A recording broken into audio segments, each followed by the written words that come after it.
Chapter 2379. Little Hachi was extremely surprised. Her beautiful eyes widened slightly, and she almost suspected that she had misheard. However, Yanqing's expression was as usual, and she really couldn't tell anything from it. If she hadn't heard it with her own ears, it was really hard to imagine that a person like him would actually say such things. As if sensing her gaze, Yanqing turned his eyes slightly and looked over. The two of them looked at each other, and Little Hachi's heart instantly tightened. It was probably because this scene was too overwhelming that they were at a loss of what to do. That was why they were acting this way. Fortunately, Yanqing quickly looked away. The subtle sense of oppression instantly disappeared. After listening to Yanqing's answer, Wu Yao reluctantly nodded his head in satisfaction. That's more like it. Then, he looked at Little Hachi and reminded her. Little Hachi, in the future, you and Yanqing. Little Hachi glanced at him sadly and said faintly, "Fifth brother, you can leave if you're done." Wu Yao shuddered and coughed. "Cough, in that case I won't say anything more. You can do as you see fit." After saying that, he was finally willing to leave. Aunt 11 tugged at Aunt 12. "Sister, let's go." Aunt 12 was still a little hesitant. But Sister 8 and Sister 8's husband must have something to say. "Why are we still staying here?" Aunt 12 suddenly understood. "Whisper." Aunt 11's expression showed that she was a promising child. Little Hachi's forehead twitched violently. "You too." "Goodbye, Sister 8. "Goodbye, Sister 8's husband." Aunt 4's eyes were sharp, and she immediately pulled them away.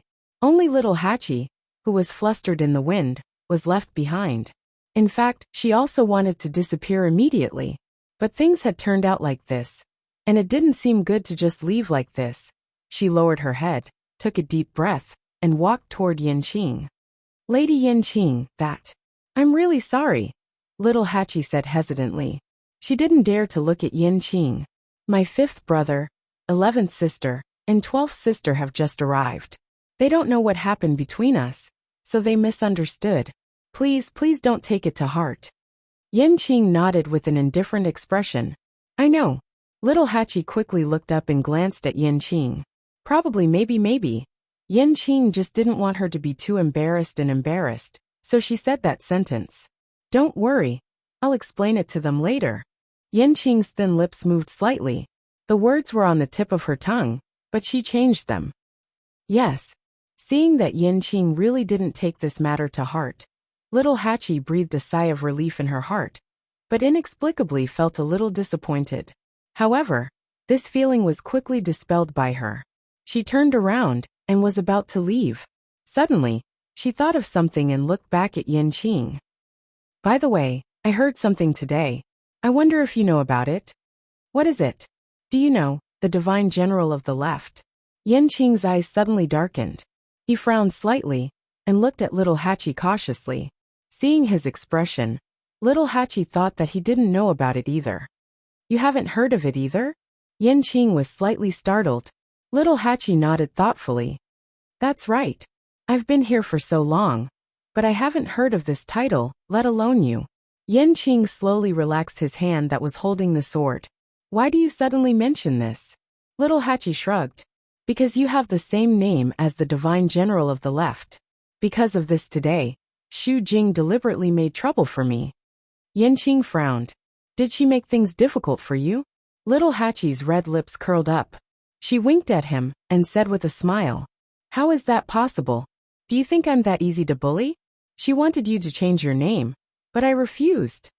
Speaking of this matter, she instantly forgot all the previous awkwardness. She reached out her hand and tapped Yanqing's shoulder gently.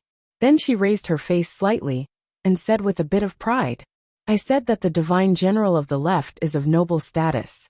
He definitely won't care about such a small matter." Then she had nothing to say. Even if the Divine General of the Left knows about this, he won't really make things difficult for us, right? Yanqing lowered his eyes and looked at her.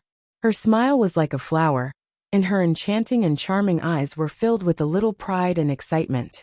Probably because she had just returned from the herb mountain, there was still a faint medicinal fragrance on her body. Mixed with her usual sweet fragrance, it was especially fragrant and intoxicating. His Adam's apple bobbed as he nodded. Yes, he won't care about this. Little Hachi raised her eyebrows slightly. I guess so. But Yen Qing thought that she was going to leave, but he saw her holding her chin with one hand and looking at him thoughtfully. His heart skipped a beat. But Lord Yen Qing, I think there's something I still need to tell you. Little Hachi said after some consideration. It's what you said just now. You'd better not tell anyone. Yen Qing was slightly startled. What? What you said to my fifth brother just now? Little Hachi snorted softly. Since you've helped me a lot, I'll remind you. Although I asked you for help before, you don't have to do so in front of my fifth brother. What if the girl you like hears it in the future and is unhappy? Yen Qing pursed his thin lips slightly. Why would she be unhappy? Little Hachi rolled her eyes at him. Of course it's because you can only say this to the person you like. Yen Qing was silent for a moment and nodded. I see. Yu Qian came to the door of a courtyard. It was as quiet as ever.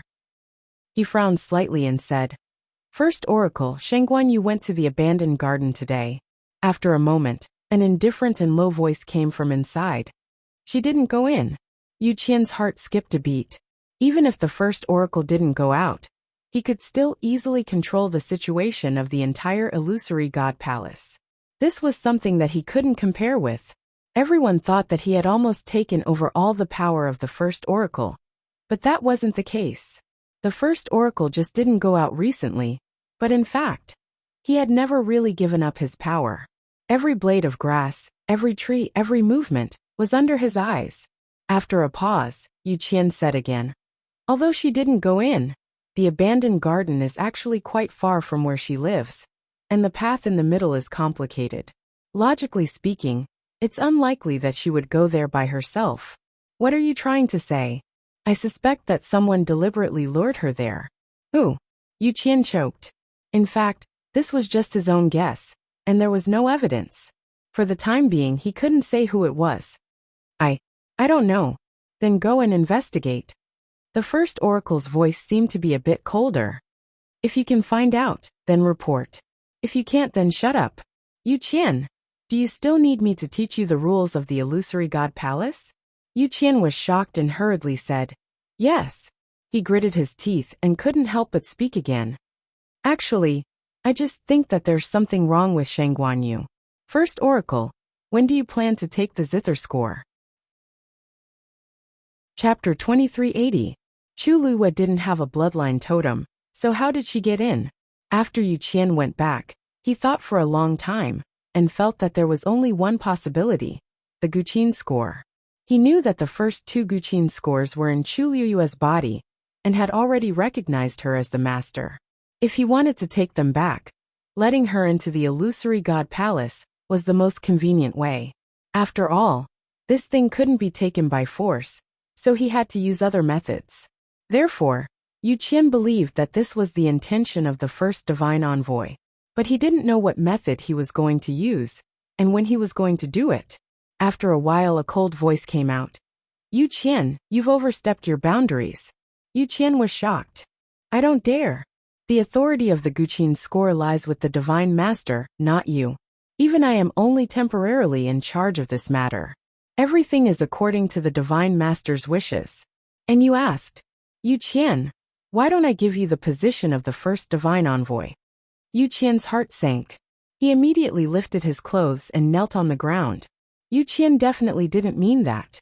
First divine envoy, please understand. He lowered his head and his whole body was tense. Beads of sweat kept rolling down his forehead, and his back was already soaked with cold sweat. The first divine envoy rarely said such words. It could be seen that he was really angry this time. After regaining his senses, he finally realized how stupid it was for him to have asked that question. The illusory god palace wasn't under his control. Above him was the divine master, and below him was the first divine envoy. The current situation was definitely what these two wanted to see. How could he have the right to say anything? It was just that for a long time, all the big and small affairs of the illusory god palace were handed over to him to deal with. It made him hallucinate that he had the right to say such words. The people inside didn't respond. The courtyard seemed to have returned to its usual silence. However, Yu Qian didn't dare to get up, and could only continue to kneel. He closed his eyes and felt annoyed and regretful. He shouldn't have asked about Chu Luiyue. The second divine envoy knelt in front of the first divine envoy. Hearing Su Li's words, Chu Luiyue withdrew his gaze from the medical book in his hands. He was somewhat surprised. Yes, I heard that he has been kneeling for an entire day since yesterday. When I came here, I saw him from afar, and he hasn't gotten up yet. Su Li nodded, her expression filled with emotion. I really didn't expect that the high and mighty second messenger would have such a day. Chu Luiyue thought for a moment, then smiled. After all, he is the second divine envoy, not the first divine envoy. Although the one above didn't show his face much, his status was still higher. That's true. However, I don't know what the second divine envoy did to deserve such a punishment. Su Li rested her chin on her hand. She was puzzled. This kneel really made the second messenger lose all face. As long as the first oracle still had any reservations, he would not have done so.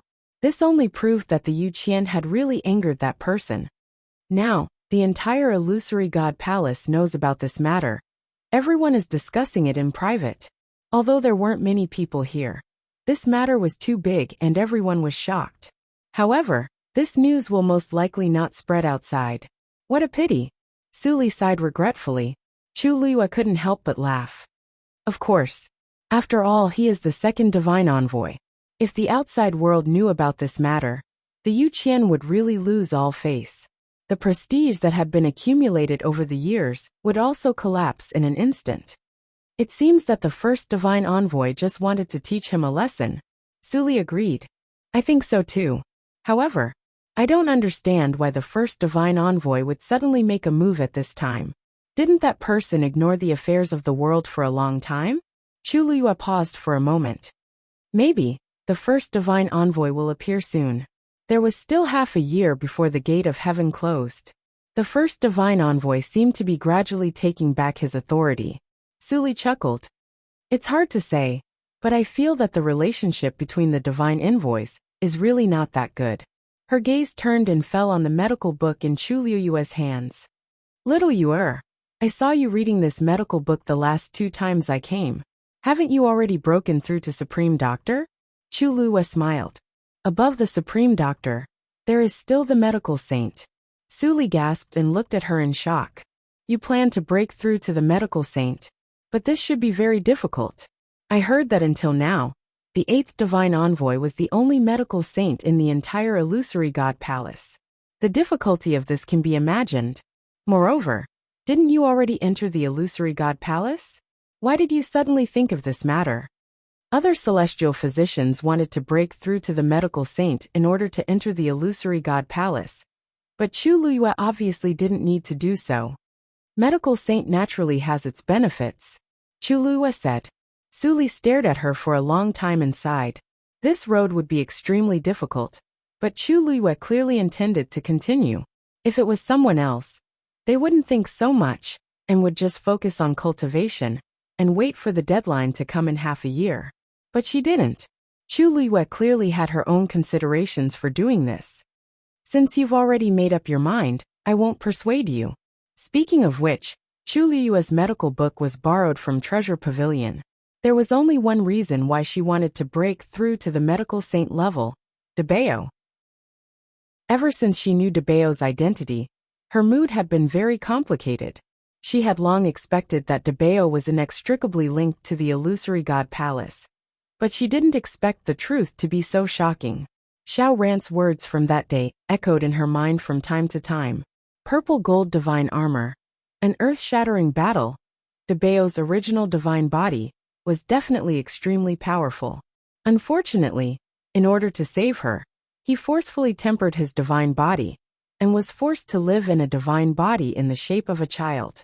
Chu Luiyue thought that perhaps, if she broke through to the medical saint level, she could find a way to help Debao solve this problem. Unfortunately, she hadn't found a way even after flipping through many medical books. And the piece of scale that Debao left behind didn't show any signs of movement. Chu Luiyue looked up at the door. Was Debao afraid of the Divine Master?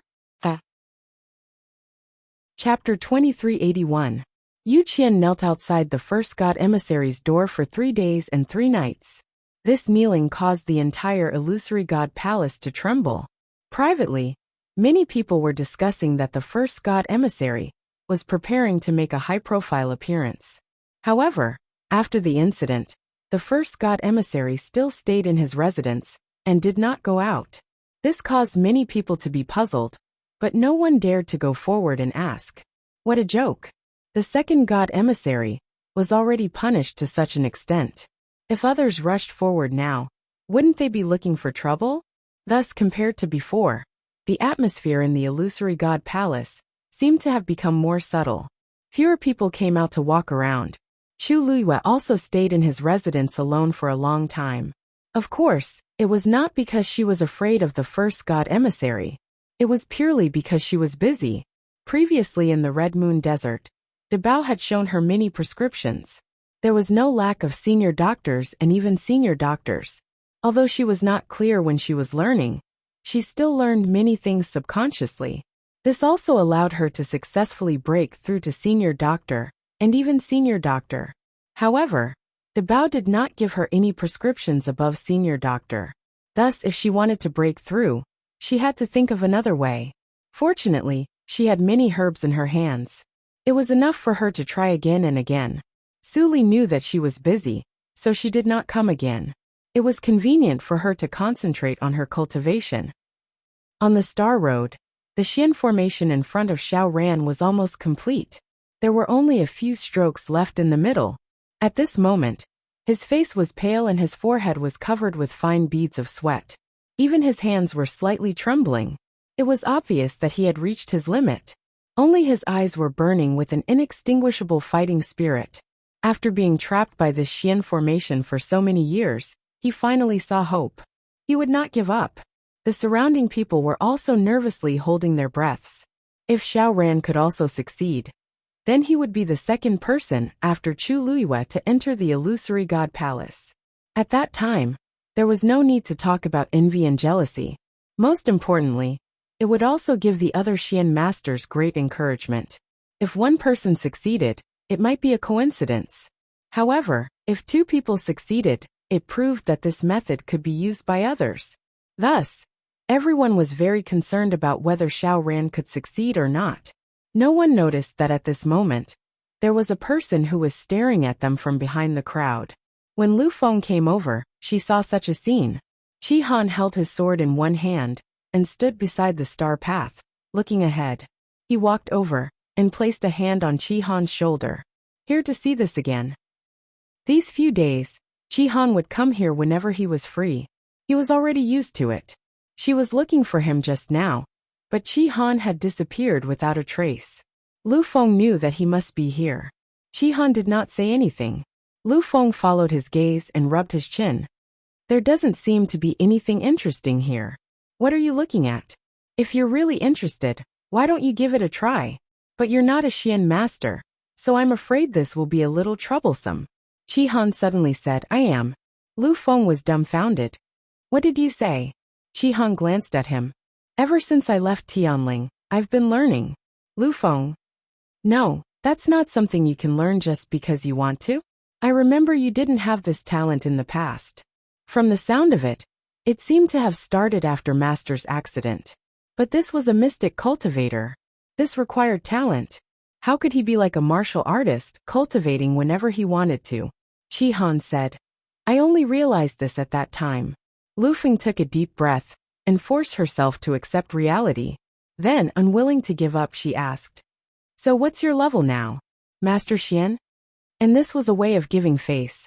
Even for extremely talented Xian masters, it was still very difficult to break through and become a Xian King master in just a few years.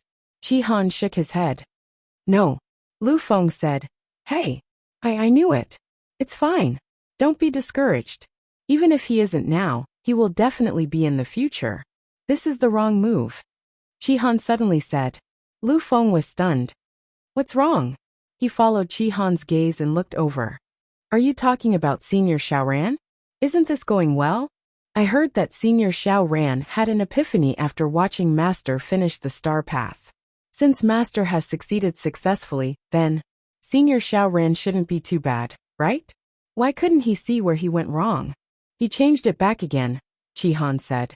The reason why he walked for so long is because a similar problem occurred before. Xiao Ran did have an epiphany, but it wasn't so simple to do it. In fact, he was able to reach this step because of the accumulation of the previous few years. If it were someone else, they probably wouldn't have been able to take it. Lu Feng stared at the Xian formation with a conflicted expression. Qi Han, why do you seem to know so much? It's about to succeed. Just as Qi Han finished speaking, Xiao Ran drew the last line. Buzz! A buzzing sound suddenly sounded. In an instant a brilliant light shone. The entire star path flashed again. Xiao Ran had officially cracked the last Xian formation. The fifth divine envoy had been waiting at the side. Seeing this, he nodded slightly. Unlike Chu Luyue, Xiao Ran had some experience in the illusory god palace. It was only because he was trapped in this last Xian formation for many years that he couldn't enter the illusory god palace. Now that he had succeeded, many people were happy to see him succeed. Although he used more time than Chu Luyue, he still succeeded. Xiao Ran, congratulations.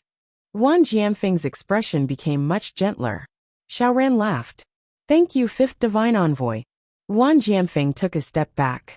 Xiao Ran patted his clothes and let out a long sigh of relief. He stared at the door. He had thought about this day for too long, but it didn't come true. In the end, he didn't even know what he was persevering for. He had thought that if he didn't succeed this time, perhaps he would quietly fall one day. He didn't expect. I have to go in and thank little Yor. Xiao Ran sighed. Wan Jianfeng was a little unhappy when he heard this, but he didn't say anything. After all, Chu Luyue was currently in the illusory god palace. Xiao Ran stretched out his hand and placed it on the door. Then he pushed hard. Unlike Chu Luyue, he pushed open the door without any resistance. At this moment, countless pairs of eyes fell on him. Lu Feng turned his neck stiffly and looked at Qi Han. UF** King really know? Seeing Xiao Ran's figure walk into the illusory god palace, the door closed again. Qi Han turned and left. Lu Feng was stunned. Hey, where are you going? You haven't answered my question. Qi Han didn't even turn his head and casually left a sentence. Walk the star path. Chapter 2382. Lu Feng was dumbfounded. What did you say? Star path. Him. Now. Qi Han ignored him and walked toward the heavenly gate. If he wanted to walk the star path, he had to start from the beginning. Lu Feng hurriedly followed. Hey, no, wait a minute. Are you really going to walk the star path? What was Qi Han thinking? Did he see that Master and Xiao Ran both succeeded, so he wanted to give it a try? If it was before, Lu Feng might not have taken this matter to heart. But after what happened just now, he vaguely realized that Qi Han seemed to be much more powerful than he expected. Moreover, Qi Han was not the kind to joke about such things. Lu Feng caught up with Qi Han and asked as they walked. Qi Han, how confident are you? Why do you seem to be more familiar with Senior Xiao Ran's Xian formation than he is? Hey, say something. Did you secretly cultivate behind my back? When Qi Han heard this, he finally opened his mouth. Do I need to cultivate behind your back? Lu Feng was speechless. That seemed to be the case. But why did he feel that something was wrong? He said sourly. We clearly became gods together, and now you want to walk the star path. He felt like he had been cheated. Qi Han could not be bothered with him. Lu Feng was the same age as him, so they naturally had more freedom when it came to interacting with each other. When they arrived at the heavenly gate, the two found that there was actually an acquaintance here. Wu Yao. He was standing there with his arms crossed, deep in thought. Fifth brother. Lu Feng called out. Wu Yao turned around. Yo, why are you two here too? Lu Feng spread his hands helplessly. Qi Han said he wants to walk the star path. Wu Yao looked at Qi Han in surprise and then nodded. All right, just be careful.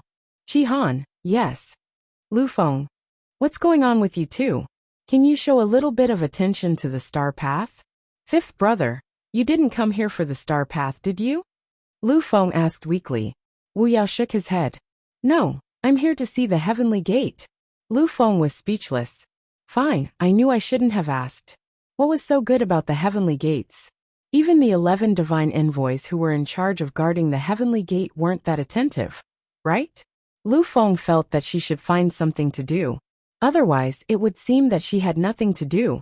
Just as he was pondering this question carefully, Chi Han had already stepped onto the star path. Wang! A silver light spot instantly lit up under his feet. The first Xian King Division star formation, broken. Lu Feng was terrified. You, didn't you just say that you're not a Xian King master? Chi Han continued to move forward expressionlessly. I am indeed not a Xian King master. I am a Grand Xian King teacher. Inside the room, a medicinal cauldron was placed in the middle of the room. A cluster of flames was burning quietly within. A rich medicinal fragrance gradually spread out from within. At a certain moment, Jian Fengqi finally made his move and slapped the cauldron with his palm. Condense! Bang! Several medicinal pills shot out from the flames in an instant. Jian Fengqi was already prepared. He grabbed the jade box beside him and put all the pills into it. Click! The box closed instantly. Jian Fengqi glanced at it and nodded in satisfaction.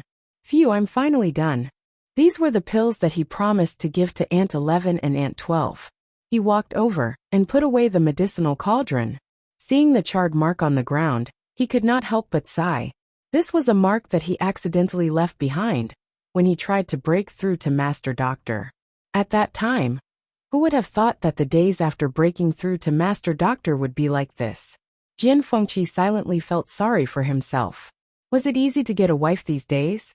He weighed the jade box in his hand and planned to go out. When he reached the door, he had just placed one hand on the door when he suddenly realized that something was wrong. He immediately moved his feet. Bang! Mu Hongyu fell from the void and crashed into something. It didn't seem to hurt. She was stunned for a moment. Then, she smelled a faint medicinal fragrance. A low laugh came from above. This time I didn't do anything. You crashed into it yourself. Mu Hongyu immediately looked up. Jian Fengqi, why is it you again? Jian Fengqi was very innocent. This is my room. Mu Hongyu looked around and found that this was indeed his territory. At this moment, he was standing in front of her with his back against the door. His hands were raised high, and one of them was holding a jade box. It seemed that she really came here on her own. Mu Hongyu coughed awkwardly and immediately took 2 steps back. Jian Fengqi then saw that there was a pool of blood on her shoulder. His expression changed. What's with your injury? Mu Hongyu tilted her shoulder and said vaguely. It's nothing, just a small injury. How could it be nothing? Jian Fengqi knew that she was trying to break through to Mahayana realm recently.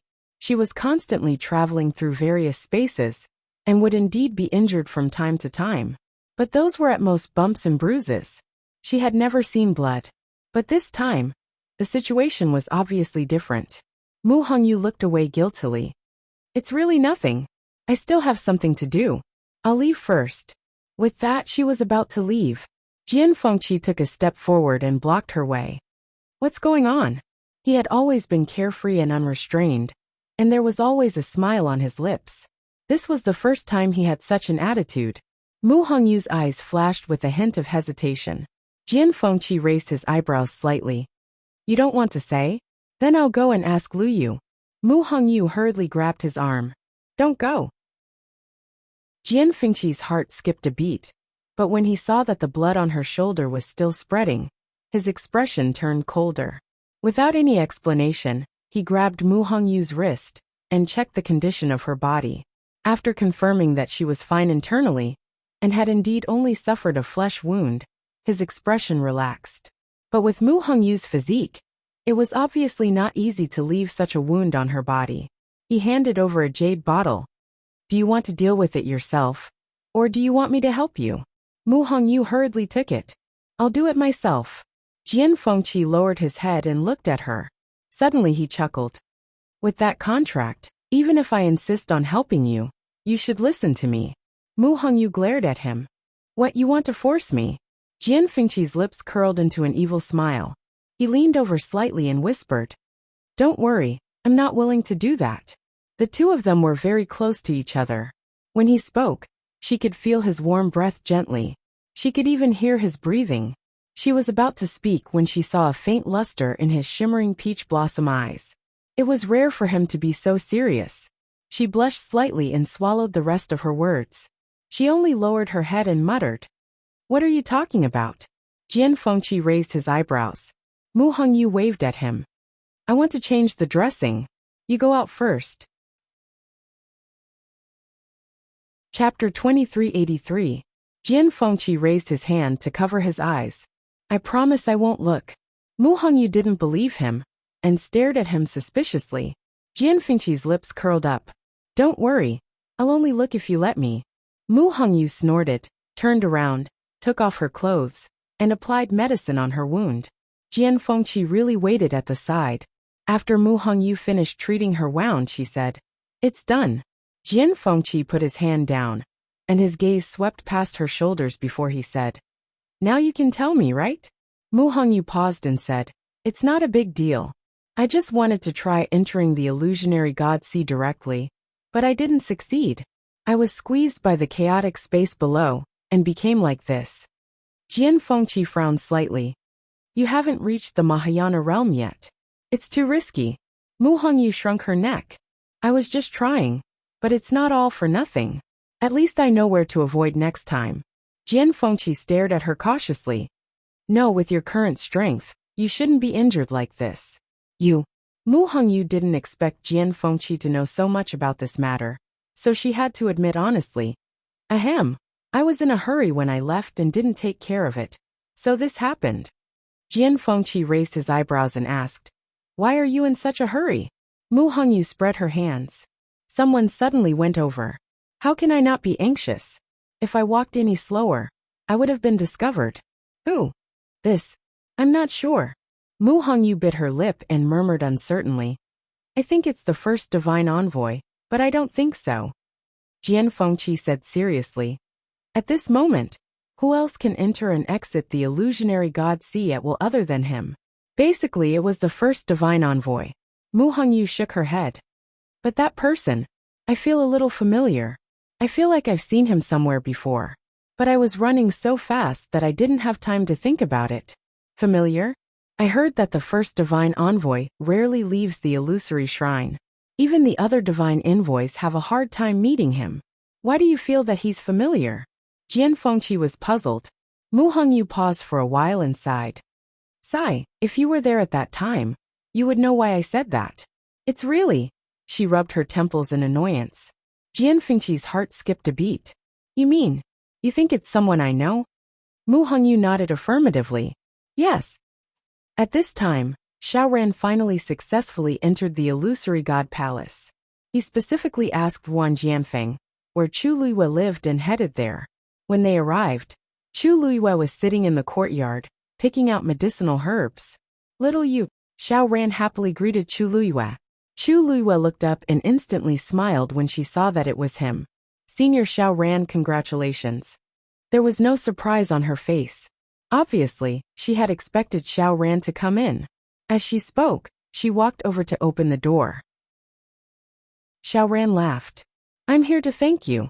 If it weren't for you, I don't know how long I would have to wait to crack the last Xian formation."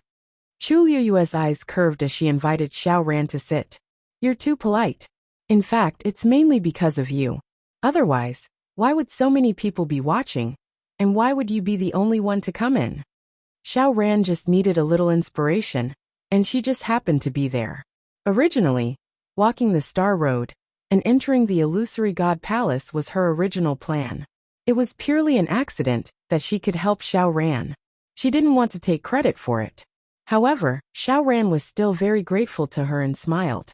"No matter what, I owe you a favor." Seeing his persistence, Chu Luiyue pursed her lips and smiled. She didn't refuse anymore. Xiaoran looked at the various medicinal herbs in the courtyard and asked curiously, "Are you refining pills?" "Yes. An all-rounder is indeed different from us." Xiaoran sighed with emotion. She just entered the illusory god palace and started refining pills. The key point was that she was already a supreme doctor. People really couldn't be compared to each other. "I'm just refining for fun." Chu Luiyue smiled. "Our 11th and 12th aunt like these things very much, so I wanted to prepare some for them as snacks. Xiao ran. There was too much information in one sentence, and he didn't know how to respond. After a long time he said sincerely, "Little Yuer, you're already very powerful, but your subordinates aren't weak either." Although they were the same as Chu Luyue and didn't have a bloodline totem, they had already won against many people in the current situation. It really made people sigh. Maybe after a while, they will also have people coming in. Chu Luyue smiled but didn't say anything. The 13 Yu Guard each had their own abilities. Whether they could enter or not depended on themselves. After she finished processing the last few herbs in her hands, Chu Luyue asked in a seemingly casual manner, "Oh right, Senior Xiao Ran. There are a few forbidden areas in the Illusory God Palace. You must be careful. Don't be like me and almost accidentally barged in." Xiao Ran said, "Of course I know what. You said you almost barged in. Where are you talking about?" Halfway through, he suddenly regained his senses and hurriedly asked. Chu Luyue's eyes flashed and said with a smile, "Don't worry, I'm fine. Before I entered, I was stopped by the second divine emissary. Fortunately, the second divine emissary was magnanimous and didn't punish me."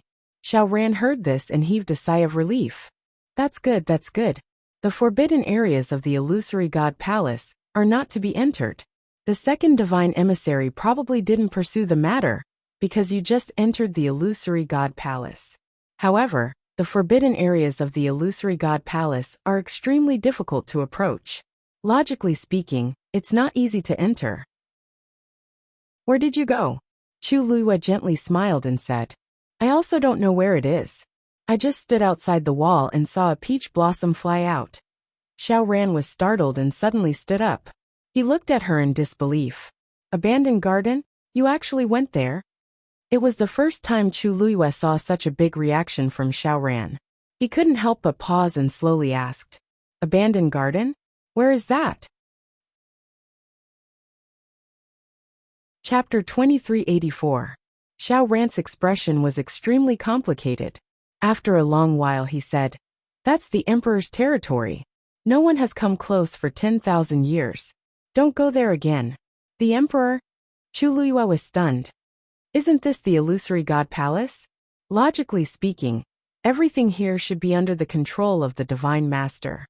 Yes, but after the great battle 10,000 years ago, the Emperor personally took over the abandoned garden.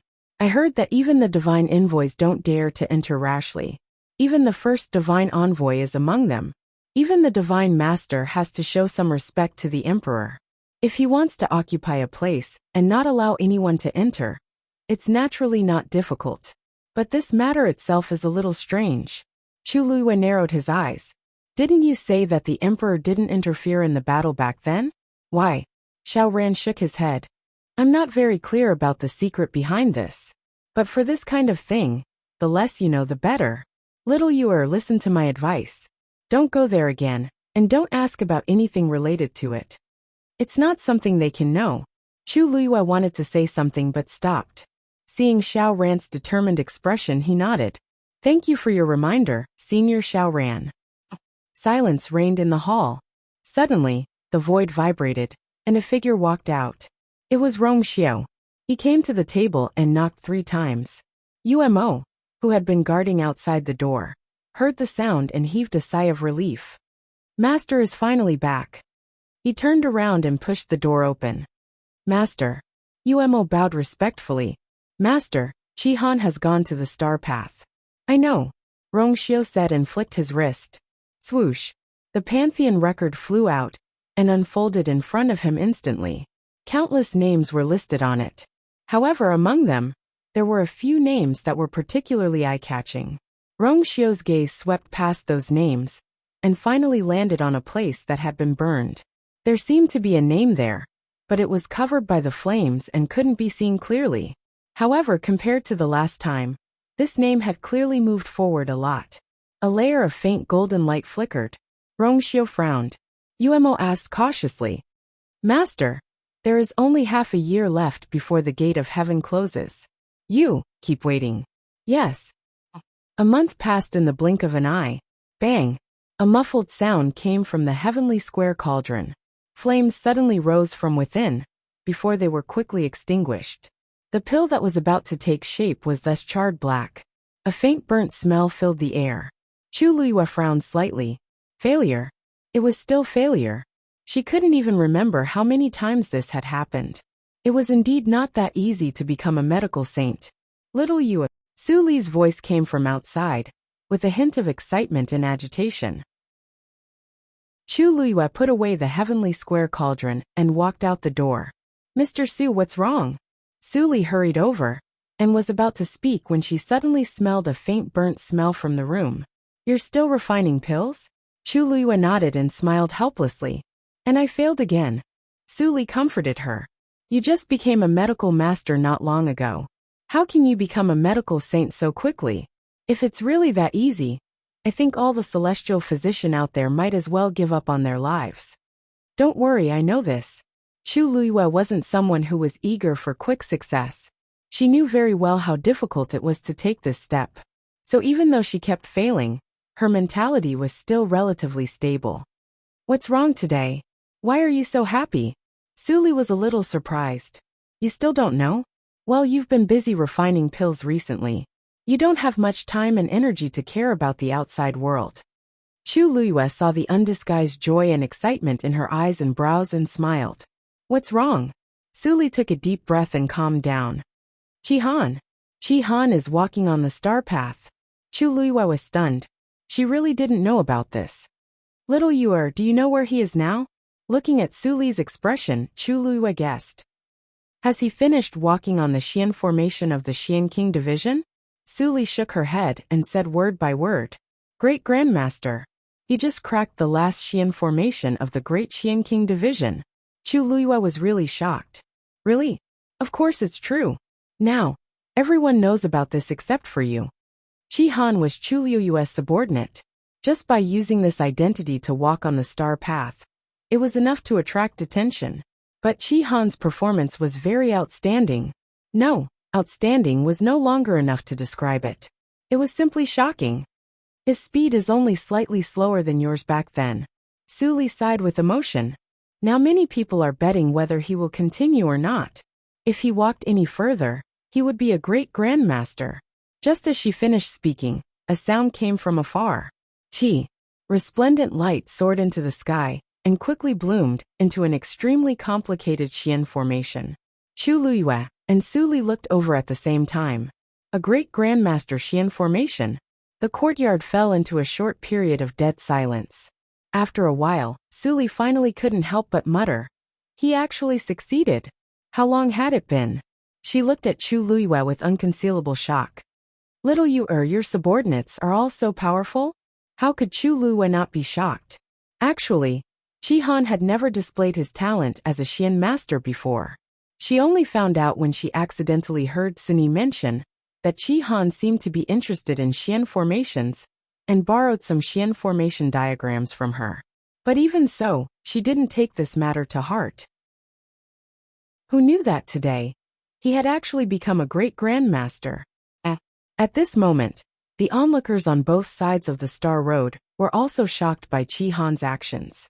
Originally, after Xiao Ran entered the illusory god palace, they all went back. Who knew that not long after, they heard that Chi Han was walking on the Star Road again, and that it was extremely smooth. More people came to watch. It was only now that Chi Han had stepped into the great grandmaster realm that everyone was stunned. Lu Feng stood at the side and looked at the Xian formation above Chi Han's head. The corner of his mouth twitched. Then, he looked at Chi Han and gritted his teeth. Chi Han, didn't you say that you were a great grandmaster Xian? What was with this great grandmaster Xian formation? Chi Han's face was expressionless as usual. I also just broke through, so I didn't lie to you. Lu Feng was speechless. Listen, is this human language? Many people in the crowd sucked in a cold breath. Then someone whispered, why is this Chi Han the same as his master? Chu Luiyue said the same thing back then. She still remembered that countless people were defeated by her words. She never expected that there would be another Chi Han. Chapter 2385. He thought that Chu Luiyue was enough to make people envious, jealous and hateful. But now, even her subordinate was so heaven-defying. He really couldn't live like this. Even Lu Feng couldn't help but twitch his mouth. He wanted to slap himself. Who told you to talk too much? Who told you to ask? He broke through to the great grandmaster so easily. What about me? Lu Feng was very sad. Wasn't it fun to be a god together? But Qi Han turned out to be a great grandmaster. How could he bear it? Lu Feng wanted to run away. But after thinking about it, he gritted his teeth and stayed. He was also very curious whether Qi Han could succeed. Qi Han retracted his gaze, turned a deaf ear to the various gazes and discussions around him, and continued forward. On the other side, little Hachi was strolling around the herb mountain. Hearing the commotion, she raised her eyes and looked in that direction. Her red lips curled into a mischievous smile. Seventh brother really hid his strength well. In the blink of an eye, he became a great grandmaster. If he could really complete the star path, then wouldn't seventh brother be able to enter the palace of the illusory god? One had to know that no one in the 13 you had entered yet. Thinking of this, little Hachi quickened her movements. Although she was lazy, she was still very clear-headed when it came to critical situations. Why is there so little fuyu grass here? Little Hachi frowned slightly. Although this item was not considered rare, it was still considered quite precious, because it was required by many senior doctor-level pills. She didn't expect there to be only a little left here. Looking at the small tuft of fuyu grass that was only an inch long, little Hachi shrugged. She couldn't take it all away with this little bit. Besides, this age wasn't enough. She tapped her chin, and her eyes suddenly lit up. Right, the last time she came here with Jian Fengqi, there seemed to be a large patch of fuyu grass behind that short mountain. Maybe she could get some back there. Thinking of this, little Hachi immediately went there. Little Hachi was very fast. In less than an hour, she arrived at that place again. Her figure was as light as a butterfly as she traversed through the forest. This time she had experience. She first stood at a certain spot and looked ahead. There doesn't seem to be anyone here today. For some reason, Xu Jing had been coming to Herb Mountain less often recently. Out of sight, out of mind, little Hachi was quite relaxed during this period of time. After all, no one would be in a good mood if they met someone who always wanted to target them. After confirming that Xu Jing wasn't around, 80 felt much more at ease. He lifted his feet and walked forward. Suddenly, an obstructive force came and stopped her. Little Hachi stopped what she was doing. Then, she saw a light green barrier slowly forming in front of her. It was the one who had appeared before. The power that little Hachi felt just now also came from this. It was just past noon, and the sun was shining brightly. The stream was sparkling, and the wind blew past, causing large patches of lush vegetation to sway. There seemed to be lines on the light green barrier that were faintly discernible. At a glance, it was very magnificent and beautiful. This barrier. Little Hachi was delighted when she saw it. She subconsciously reached out her hand and touched the barrier. Buzz, a faint buzzing sound came from it, but it quickly dissipated in the wind. Little Hachi widened her beautiful eyes slightly. That was because, after the initial obstruction, her hand smoothly passed through the barrier. Her slender and fair hand passed through the light green barrier silently, as if she had reached into a pool of clear water. It was clear, transparent, and cool. She blinked and waved her hand gently.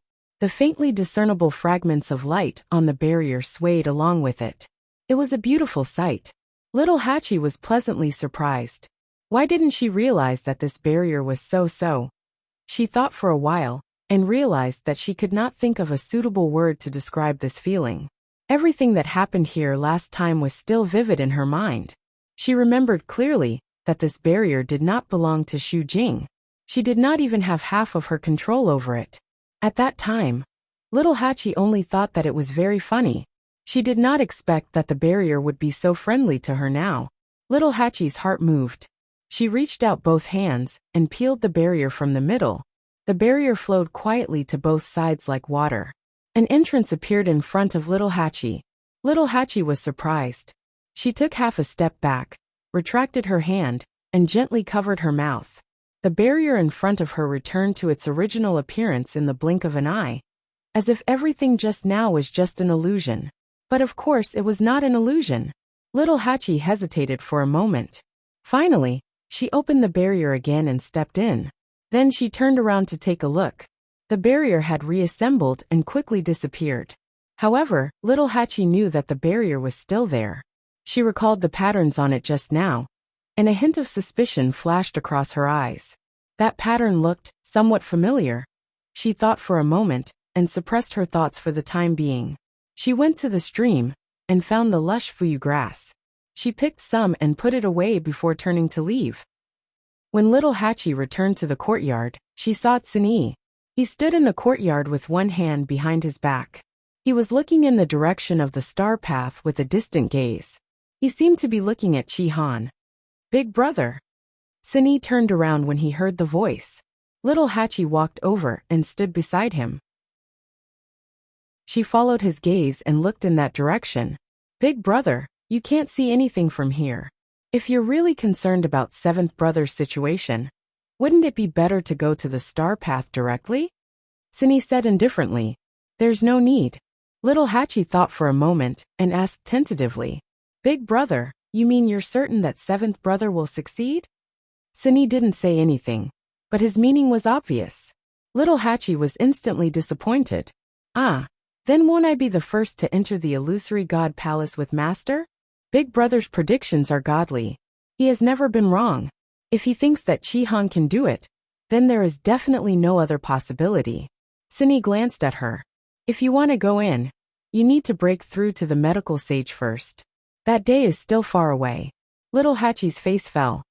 Big brother, there are some things that you don't have to be so direct. All right, big brother, have you been to Herb Mountain before?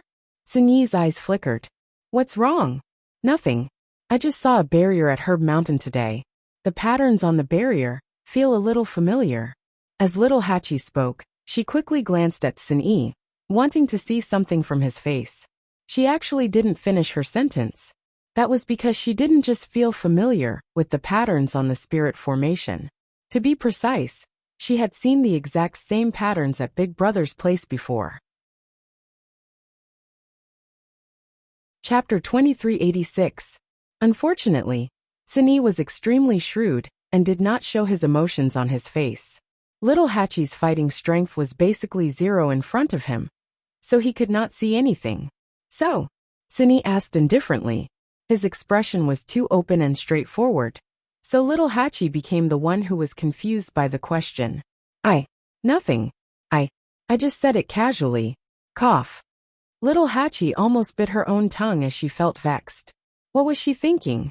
Why did she think that the barrier had something to do with Big Brother? She might as well think about how she sensed the existence of the barrier. Tsunyi retracted his gaze. Just as little 8 was about to leave, he suddenly thought of something and leaned over to ask softly. She leaned over and whispered, Big brother, it shouldn't be difficult for you to enter the palace of the illusory god, right? If the 13 guards had to choose the most powerful and qualified person to enter the palace of the illusory god, little Hachi would choose Tsunyi without hesitation. It was not just her. The rest of the 13 guards basically had the same thought. But for some reason, Tsunyi had not done anything until now. In fact, he did not even go out many times. It was really strange. Tsunyi narrowed his eyes slightly. What's the rush? What was meant to come would come. After entering the area of the Great Grandmaster Xian formation, Chi-Han's speed clearly slowed down. Of course, this was compared to Chu Luiyue. Considering that he had just broken through to the Great Grandmaster realm, this was already very heaven-defying. After all, he did not stop at all and kept walking forward. Those Xian formations that had once stumped countless Xian masters seemed to have become simple and easy in front of him. Jin Yunlai stood on the stairs and looked at the star path. His brows were slightly furrowed, as if they were covered in a thin layer of frost. It was obvious that his current mood was definitely not good. There was already Chu Luiyue in front of him, but now there was another Chi-Han. Jin Yunlai knew this star path too well. According to Chi-Han's current performance, it wouldn't take long for him to finish the star path and arrive at the palace of the illusory god. For 10,000 years, Jin Yunlai had thought of countless methods, hoping that someone would be able to do this. But without exception, all of them failed. Even Mu Yafeng, whom he had once thought the most highly of, was the same. In order to let Mu Yafeng succeed, he did not hesitate to use some private means. But the final result was still very disappointing. Even he himself was severely punished for this matter. However, he had never expected that in such a short period of time, Chu Luiyue and Xiao Ran would succeed one after another. It looked like there would be another 7 colds. If he had known earlier, why would he have chosen Mu Yafeng? However, it was too late to say anything now. Furthermore, the existence of Chu Luiyue and Qi Han would only remind him of the wrong choice he had made back then. Treasure Pavilion. Yu was standing behind the counter, checking the account books. Recently, the Illusory God Palace was very lively, so this place was naturally much more deserted. However, Qi didn't mind it too much. Instead, he enjoyed this rare moment of leisure. At this moment, the sound of footsteps was heard. Mingshu did not even raise his head. "Sorry, we're closed for the day. Please go back, sir." A voice came from outside the door. "Sir Yu, I'm not here to buy anything." Hearing this voice, Mingshu's heart skipped a beat, and he immediately looked up. When he saw the person's appearance, his pupils suddenly shrank. "Why are you here?" Chapter 2387. The person who came was a young man who looked to be in his late 20s. His appearance was ordinary and could at most be considered decent. However, his temperament was outstanding. He was dressed in a grayish-blue brocade robe and had broad shoulders and a narrow waist. He had a faint scholarly air about him. When he heard Yu's reply, he laughed. "Lord Yu doesn't seem to welcome me?" Yu chuckled and put away the account book. The corners of his mouth curved into a perfect and polite smile. "How can that be? My Zhenbao Pavilion naturally welcomes the arrival of the third divine envoy." Although he said that, he stood behind the counter and did not take half a step forward. The corners of his eyes and the tips of his eyebrows were cold and distant. There was not the slightest hint of welcome. However, Fan Yunxiao did not mind. To be precise, he did not mind. Zhenbao Pavilion's attitude towards him had always been like this. He had long been used to it. Fan Yunxiao walked in and looked around. "I didn't expect Zhenbao Pavilion to have such a deserted day." Ming Shu disagreed. "The star path is quite lively. Third divine envoy, why don't you go there and take a look?" Fan Yunxiao laughed. "That's not necessary. I came here today specifically for Zhenbao Pavilion. I wonder if the second master is upstairs?" Yu frowned. "Second master is not feeling well and is recuperating. If you have anything to say, third divine envoy, you can tell me. It's the same." "Oh." Fan Yunxiao nodded in understanding. Then she asked with some doubt. "I remember that second master's health has always been very good. Why did he fall ill when he came back this time? If I remember correctly, it has been half a year.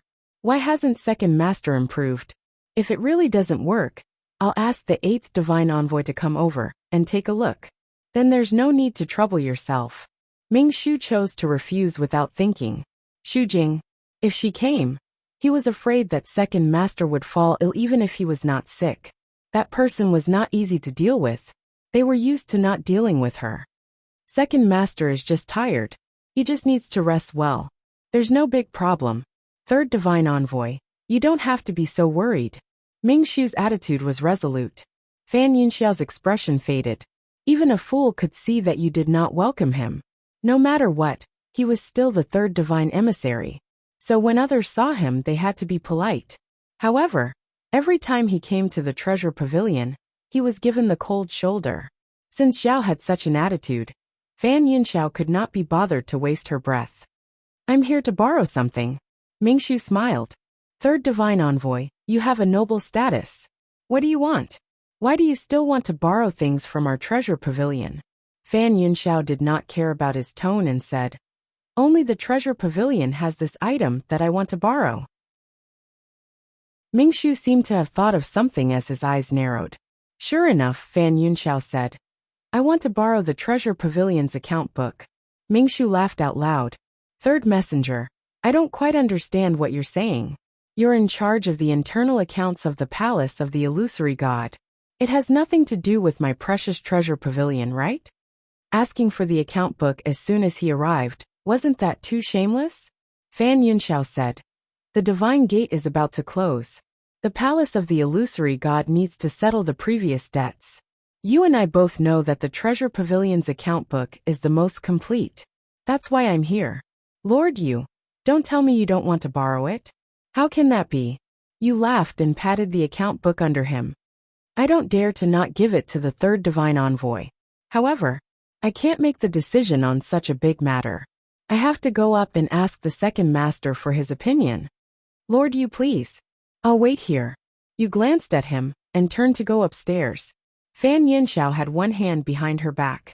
Her expression was calm and composed, as if she was certain that the other party would definitely give her the account book. You want the account book? Yengu did not even turn his head. No. What a joke. At this point, who still wanted to have anything to do with them? A burden. Tell him that he doesn't have to come and ask for it in the future. If he insists, tell him to ask the first master for it. You came down contentedly and conveyed Yin Ji's words to Fan Yunxiao without missing a word. Third divine envoy, you see, I have no choice, right? The second master has given an order. How can we dare to disobey? You should go back now. Fan Yunxiao's expression was gloomy. However, the other party had directly mentioned the first master. He did not dare to make a fuss. After the negotiation failed, Fan Yunxiao finally left with a belly full of anger. Mingshu snorted and went to close the door.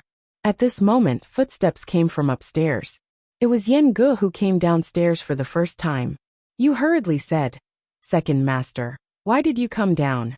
Yengu waved his hand. Now that Madam is in the palace of the illusory god, and all her attention should be on the star path. It's no big deal for me to come down for a walk. He was really bored to death during this period of time. Mingshu heaved a sigh of relief. That's true. However, I really didn't expect the third divine envoy to come and ask for the account book. Yengu snorted. He just wants to see what kind of trump cards the cultivators in the illusory god palace have. This way, when the heavenly gate closes, the palace of the illusory god will have a rough idea of who can truly ascend to the heavens and become a god. This way they can prepare early. In short, they just want to control everything in their own hands. Divine artifacts, pills, Xian formation diagrams. Every account book in Zhenbao Pavilion could clearly show all of this. Of course, the palace of the illusory god wanted to take a look. Mingshu nodded in understanding. I see. However, this Fan Yunxiao is also a little interesting. He wants other people's things so easily, Yengu did not like this person to begin with. After today's incident, he was even more annoyed. If he comes again in the future, we will not meet him. Yes. Jue answered and said, yes. Then, what if he insists on going upstairs? After all, he was the third divine envoy. If Fan Yunxiao was stubborn, it would not be easy for them to deal with him. Yengu raised his eyelids and sneered. Then ask him to leave. I want to see if he really dares to behave atrociously here. Not to mention Fan Yunxiao. Even the two above him might not dare to do so. Yu's mouth twitched. Okay.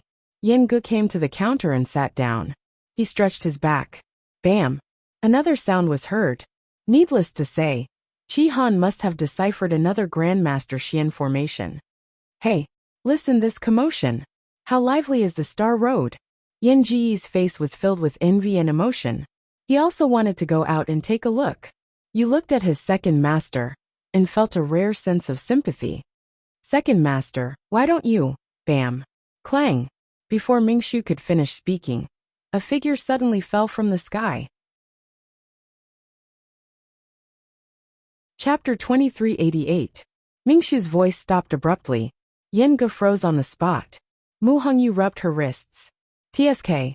Why did I fail again? Suddenly, her eyes widened as she looked at Yengu in front of her in confusion. The two of them stared at each other, and the surroundings fell into a dead silence. Yen Ji's body went numb, and his mind went blank. Mu Hongyu. Why was he here? Mu Hongyu was also stunned. She rubbed her eyes hard. He was still there.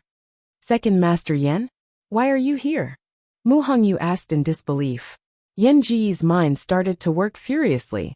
Why was he here? Why was he here? As he was thinking, Mu Hongyu had already gotten up quickly and rushed over. She grabbed his face across the counter. It's true. She was so shocked that she lost her voice.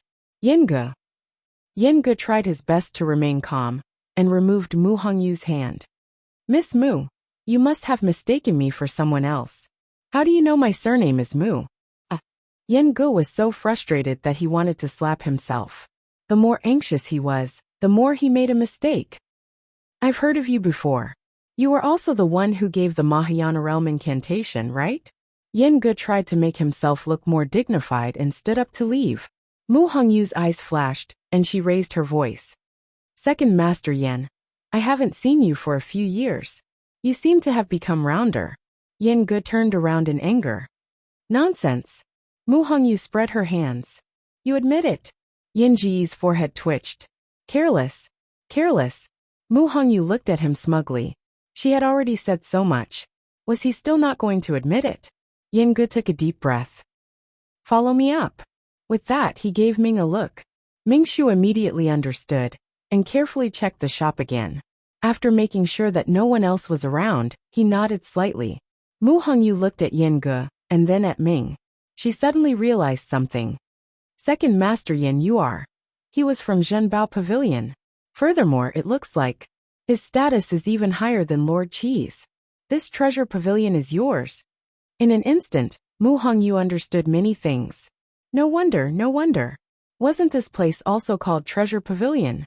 Yenge pleaded for mercy. Young lady, lower your voice. I'm not deaf. Originally, he just wanted to go downstairs to get some fresh air. Who knew that he would bump into Mu Hongyu? If it had been someone else, he might have been alerted. However, this person had to be Mu Hongyu. She was already in the minor realization realm and was not far from the Mahayana realm.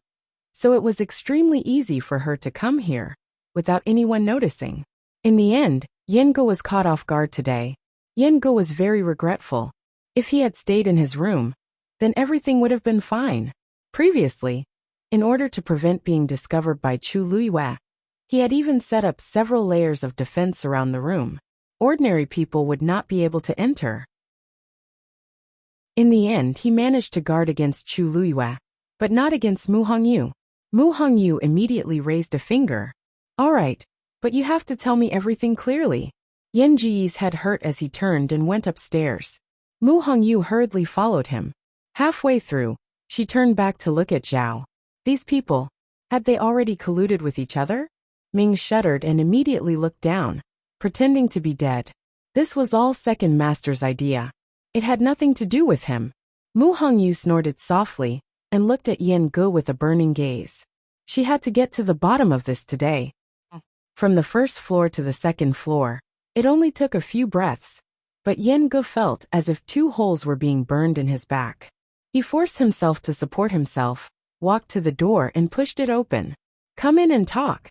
Behind him, Mu Hongyu's figure had already disappeared. He was shocked when he heard a voice behind him. Second Master Yen, I'm here. Mu Hongyu had already entered the room and found herself a seat. She patted the chair in front of her. Come sit down and talk. Yenge. Why did he feel as if he was about to be trampled on? Yenge resigned himself to fate and closed the door. He moved with difficulty and slowly walked to Mu Hongyu. The two of them looked at each other for a moment. Second Master of Zhenbao Pavilion. Is you? Oh, you were also the one who used all sorts of excuses to refuse to meet Lu Yu? You were also the one who gave us the mythical flame diagram and the Mahayana technique? Second Master Yen, say something. Yenge took a deep breath and nodded stiffly. Mu Hongyu stared at him fixedly.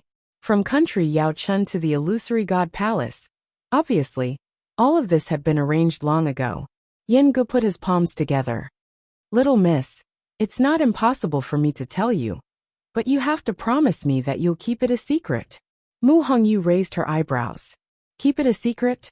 This isn't something shameful. Why do I have to keep it a secret? Yenge was speechless. I'm forced by life, forced by life. Mu Hongyu thought for a while and said, Then tell me first, what's going on? Did you target Lu Yu long ago? Other than this, she really couldn't think of any other reason. Yenge sighed. It's a long story. Zhao stayed downstairs and kept watch. From time to time, he would look up, feeling a little worried. It had been so long. Why hadn't they come down yet? Could it be that the second master couldn't handle it and gave up everything? Then what about the first master? Chapter 2389. That's basically it. After Yin Ge finished speaking, the room finally quieted down. Mu Hongyu was in a daze. Yin Ge waited for a while. Seeing that she did not move, he waved his hand in front of her eyes. Hongyu? Hongyu? Mu Hongyu came back to her senses and looked at him with a complicated expression. So, you already knew that Lu Yu had the Guqin score, so you went to Yaochen early on? Yin Ge nodded. Yes, but later on, I realized that the Guqin score had already recognized her as its owner, so I came back. There was nothing wrong with this explanation. It was just that Yin Ge omitted the most important one. He really did not dare to say it. Moreover, he was only following his master's instructions. As for the specific reason, only his master knew. He could not say it even if he wanted to. Mu Hongyu was deep in thought. She had heard about the Guqin score long ago. She could not find any fault with Yin Ji's explanation. But, if it's just for the Guqin score, second master Yin, you seem to be taking too much care of Lu Yu, right? Yin Ji's expression immediately turned serious. That's a must. The Guqin score belongs to the palace of the illusory god, and is very important. Since she's the owner of the Guqin score, we should do the same. Mu Hongyu asked in return. Since it belongs to the palace of the illusory god, why is Zhenbao Pavilion so concerned about it? Yin Ge coughed. Zhenbao Pavilion and the palace of the illusory god are inextricably linked. We also hope that the Guqin score can return to the palace of the illusory god smoothly. In that case, won't the palace of the illusory god want to snatch Lu Yu's Guqin score? Sai, that's not the case. Don't you see that the palace of the illusory god is very polite to her now? As long as she's in the palace of the illusory god, doesn't that mean that the Guqin score is also there? Mu Hongyu thought about it and felt that it made sense, but she also felt that something was not quite right. Yin Ge said, I've said everything that needs to be said. Now, you should be satisfied, right? Mu Hongyu took a deep breath and tried her best to calm the waves in her heart. After a while she said, I understand. After saying that, he got up and was about to leave. Yin Ge hurriedly said, Hey, you promised me that you would keep it a secret. Mu Hongyu frowned. Actually, it doesn't matter even if Lu Yu finds out about this. She's not a petty person. Second Master Yin, what are you worried about? Yin Ge sighed helplessly. I know that. In fact, I've been looking for an opportunity to talk to her, but I haven't found the right time, so it's been delayed until now. Therefore, I would like you to keep this a secret for the time being. I will find an opportunity to apologize to her personally. Mu Hongyu thought for a long time before she finally agreed. It's a deal. After saying that, Mu Hongyu's figure quickly disappeared from the room. Yin Ge heaved a long sigh of relief. Looking at the empty room, he could not help but mutter, Looks like I'm really close to breaking through to the Mahayana realm.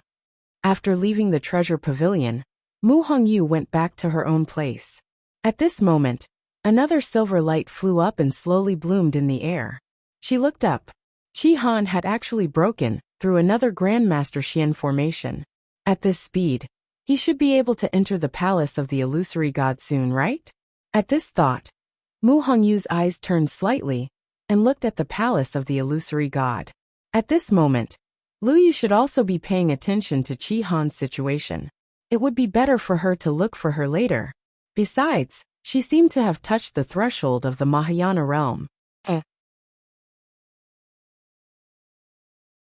Chapter 2390. 3 months passed by in the blink of an eye.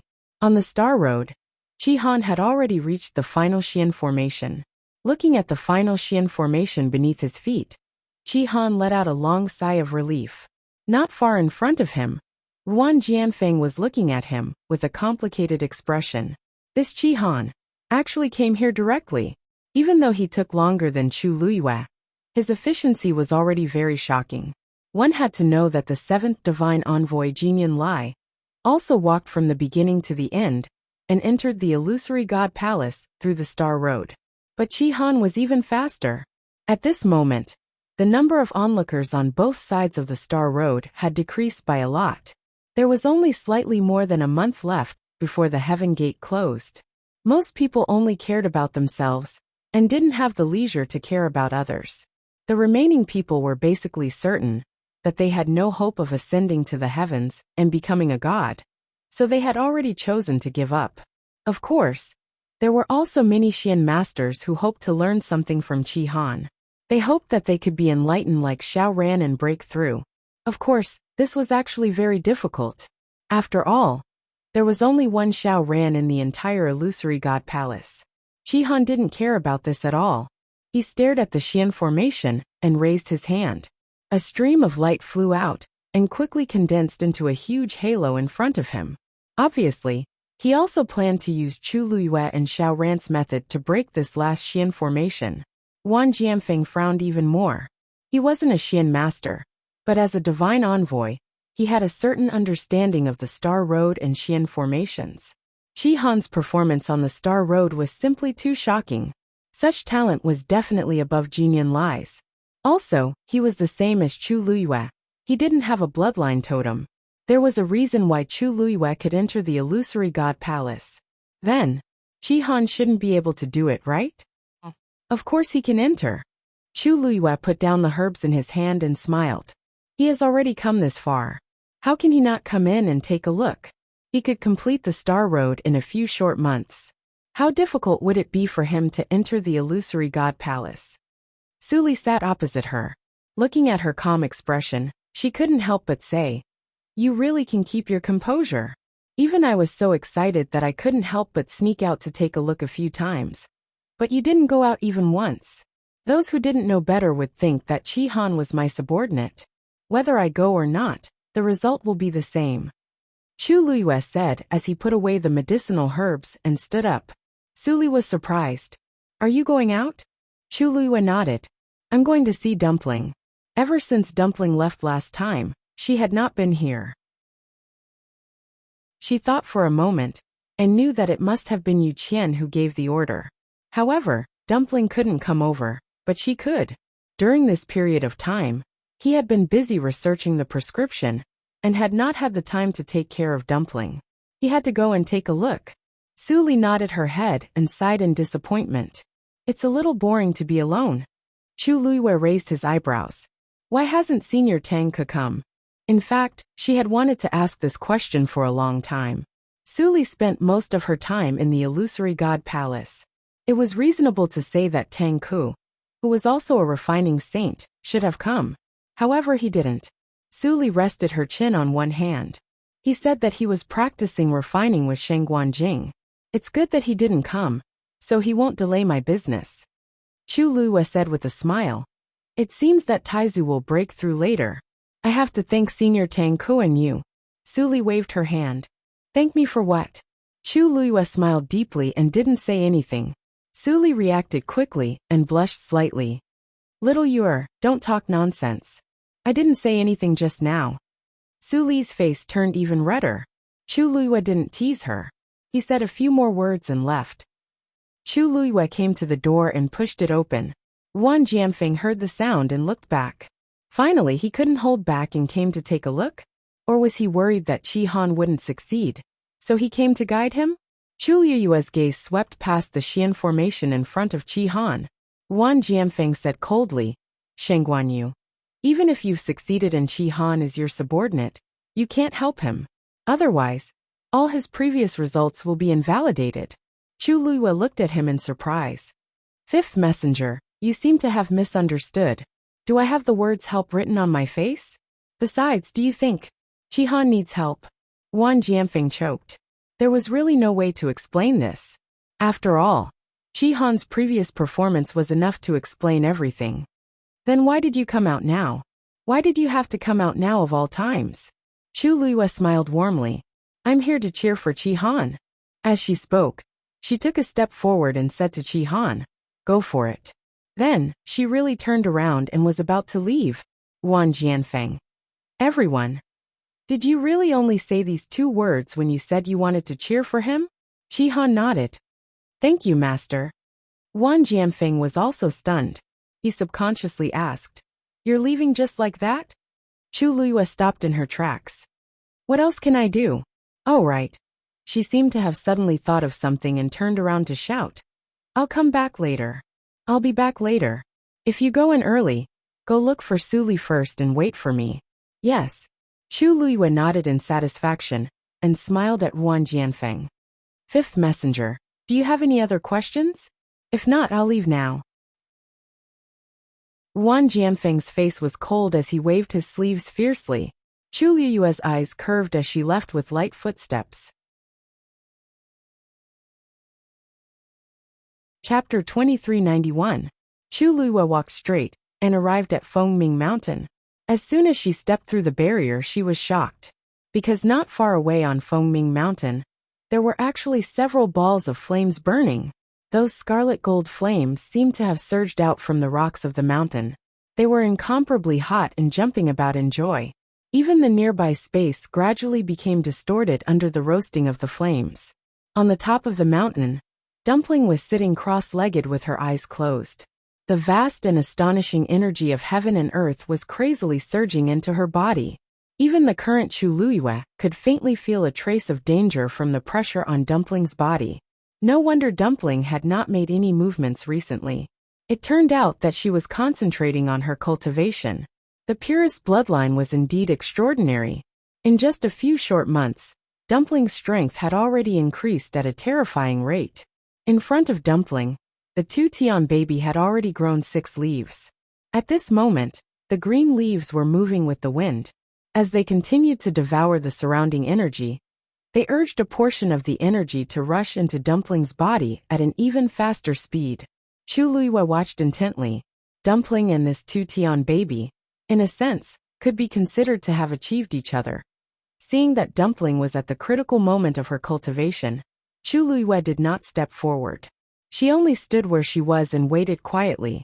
Not long after, Dumpling swallowed the last bit of energy. The totem between her brows flashed quickly. Then she slowly opened her eyes. Huh? Are you? Seeing that familiar figure, Dumpling was overjoyed. She quickly got up and ran over. Only then did Chu Luiyue step forward and carry Dumpling up. It was soft and sweet, snow-white and cute. Dumpling's 2 small arms tightly wrapped around her neck. Are you? I missed you so much. Why did you come so late? Whoa! Chu Luiyue kissed her on the cheek. Aren't I here now? Dumpling was obedient. Dumpling huffed angrily. Originally, I wanted to look for Ayu, but that oracle didn't let me go. Chu Luiyue had already guessed that this was Yu Qian's intention. It doesn't matter. Let's ignore him. Let me see if Dumpling has become much more powerful after not seeing her for a while. When Dumpling heard the praise, she immediately threw all the unhappy things to the back of her mind and revealed a smile that was waiting for the praise. Of course. I'm about to open my 8th meridian. Chu Luiyue was secretly amazed. Fengming Mountain was indeed powerful. Dumpling had only been here for a short period of time, and she was already about to open her 8th meridian. Of course, this also had something to do with Dumpling's bloodline talent. If it was any other crimson gold heavenly phoenix, they would definitely not be able to compare to Dumpling after staying here for a while. By the way, have you seen the first oracle in the palace of the illusory god? Dumpling's question stunned Chu Luiyue. No. Why are you asking this? Dumpling pouted, rolled her eyes and said, Nothing. I just feel that this first oracle should be more powerful than the second oracle, right? Chu Luiyue smiled and nodded. Of course. If only the first oracle could beat him up. Dumpling said angrily. Chu Luiyue gently scratched her nose. You guessed it right.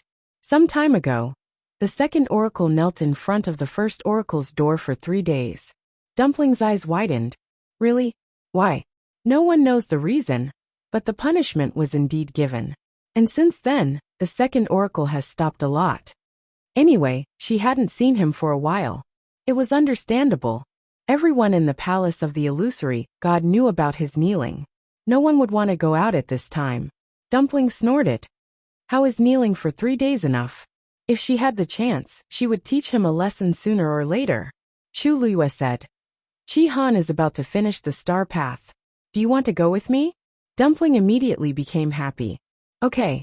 Originally, she was a little worried about Yu Qian's threat, but now that Yu was here and the first oracle had punished him, he probably wouldn't have the time to find trouble with them. I'll go with Yu. At this moment, the Xian formation in front of Chi Han was more than half completed, and only a few were left. He stared at the Xian formation with full concentration, and his eyes reflected the bright light. Everyone held their breaths and waited. Even Lu Feng became nervous and clenched his fists tightly. Envy was envy. Complaints were complaints. In his heart, he still hoped that Chi Han could succeed. Finally, Chi Han's hand trembled slightly, but he firmly pointed at the center. Buzz! In an instant, the last Xian formation was successfully activated by him. On the star path, light shone again. Everyone looked at this scene in shock and speechlessness. In just a few months, this was the third time the same scene had happened. Even though they had already expected this ending, when they saw it for themselves, they couldn't help but be filled with emotions and shock. Why were all of them so heaven-defying? Chi Han turned around to take a look. The star path was long, and countless stars gathered and spread toward the heavenly gate. A rare faint smile finally appeared on his face. Then, he turned to look at Wan Jianfeng. Wan Jianfeng took a step back and said expressionlessly, "Open the door and you can enter." Although his voice was cold, his eyes were fixed on Chi Han. Obviously, he was very concerned about this. Chi Han nodded and walked forward. He placed his hand on the door. It was cold to the touch and extremely heavy. He exerted force, and the tongue at his waist suddenly fluttered in the wind. The door didn't move at all. Wan Jianfeng narrowed his eyes, and a faint sneer appeared on his lips. The illusory god palace had extremely strict requirements for cultivators. Those without a bloodline totem couldn't enter. Previously, Chu Liyue was only able to enter because of special circumstances. But Chi Han was different. He definitely couldn't enter the illusory god palace. Chi Han exerted more force, but the door still didn't open. There wasn't even a crack in the door. Lu Feng frowned. The onlookers also looked at each other. What was going on? Was Chi Han really going to be rejected? Suddenly, Chi Han stopped and took half a step back. Wan Jianfeng thought that he was going to give up. He said calmly, "I told you long ago that you can't open this door. Giving up now doesn't count as." Chi Han ignored him. He stepped forward again and pushed. Wan Jianfeng sneered. "What are you still thinking?" Creak. Before Wan Jianfeng could finish his sentence, the door opened slowly. Everyone was stunned on the spot. Chi Han looked ahead calmly. Suddenly, he grabbed Tuan Xinz, which was hanging on his waist. Chapter 2392. Tuan Xinz, which was swaying in the wind, suddenly quieted down. The words on it, which were so obvious that they were about to burst out of it, also faded a lot and returned to its original appearance. Chi Han looked forward. The majestic and sacred palace of the illusory god stood quietly. He slowly tightened his grip on Tuan Xinz. It seems that we came at the right time." A clear female voice broke the deathly silence in the area. Everyone subconsciously looked back and saw Chu Liyue holding Dumpling's hand and walking toward them. Hearing this, Chi Han also looked over. He silently released Tuan Xinz in his hand and bowed in salute. "Chi Han greets master." Chu Liyue smiled and said, "Why are you so particular? You just finished the star path, and it's time to celebrate." Dumpling also raised her face and gave him a thumbs up. "Brother Chi Han, you're amazing." Chi Han's gaze fell on Dumpling's face, and a smile quickly flashed across his eyes. "Since it's a coincidence, let's go in together." "Master." Lu Feng's pitiful voice came from the side. Chu Liyue coughed. "Lu Feng, continue to work hard." "Lu Feng, is this something that can be achieved by hard work?" "Master, do you have some misunderstanding about hard work?" Chu Liyue thought for a while and comforted her. "Don't worry, although you're not the first, as long as you're not the last." "Lu Feng." "Master, this kind of comfort is better not to give." Dumpling waved her hand. "Brother Lu Feng, we're leaving first." "Lu Feng." She couldn't stay here any longer. Looking at Lu Feng, who was about to go berserk, Chu Luiyue finally mercifully swallowed the rest of his words. If this went on, Lu Feng might really go crazy. She looked at Yuan Jianfeng and smiled. Fifth Oracle, don't you want to go in together? I'll have to trouble you to arrange Qi Han's residence. Of course, if you're too lazy to go, you can let Qi Han live next door. Yuan Jianfeng's chest seemed to be surging with emotions. Until now, he still couldn't figure out how Qi Han had opened the door.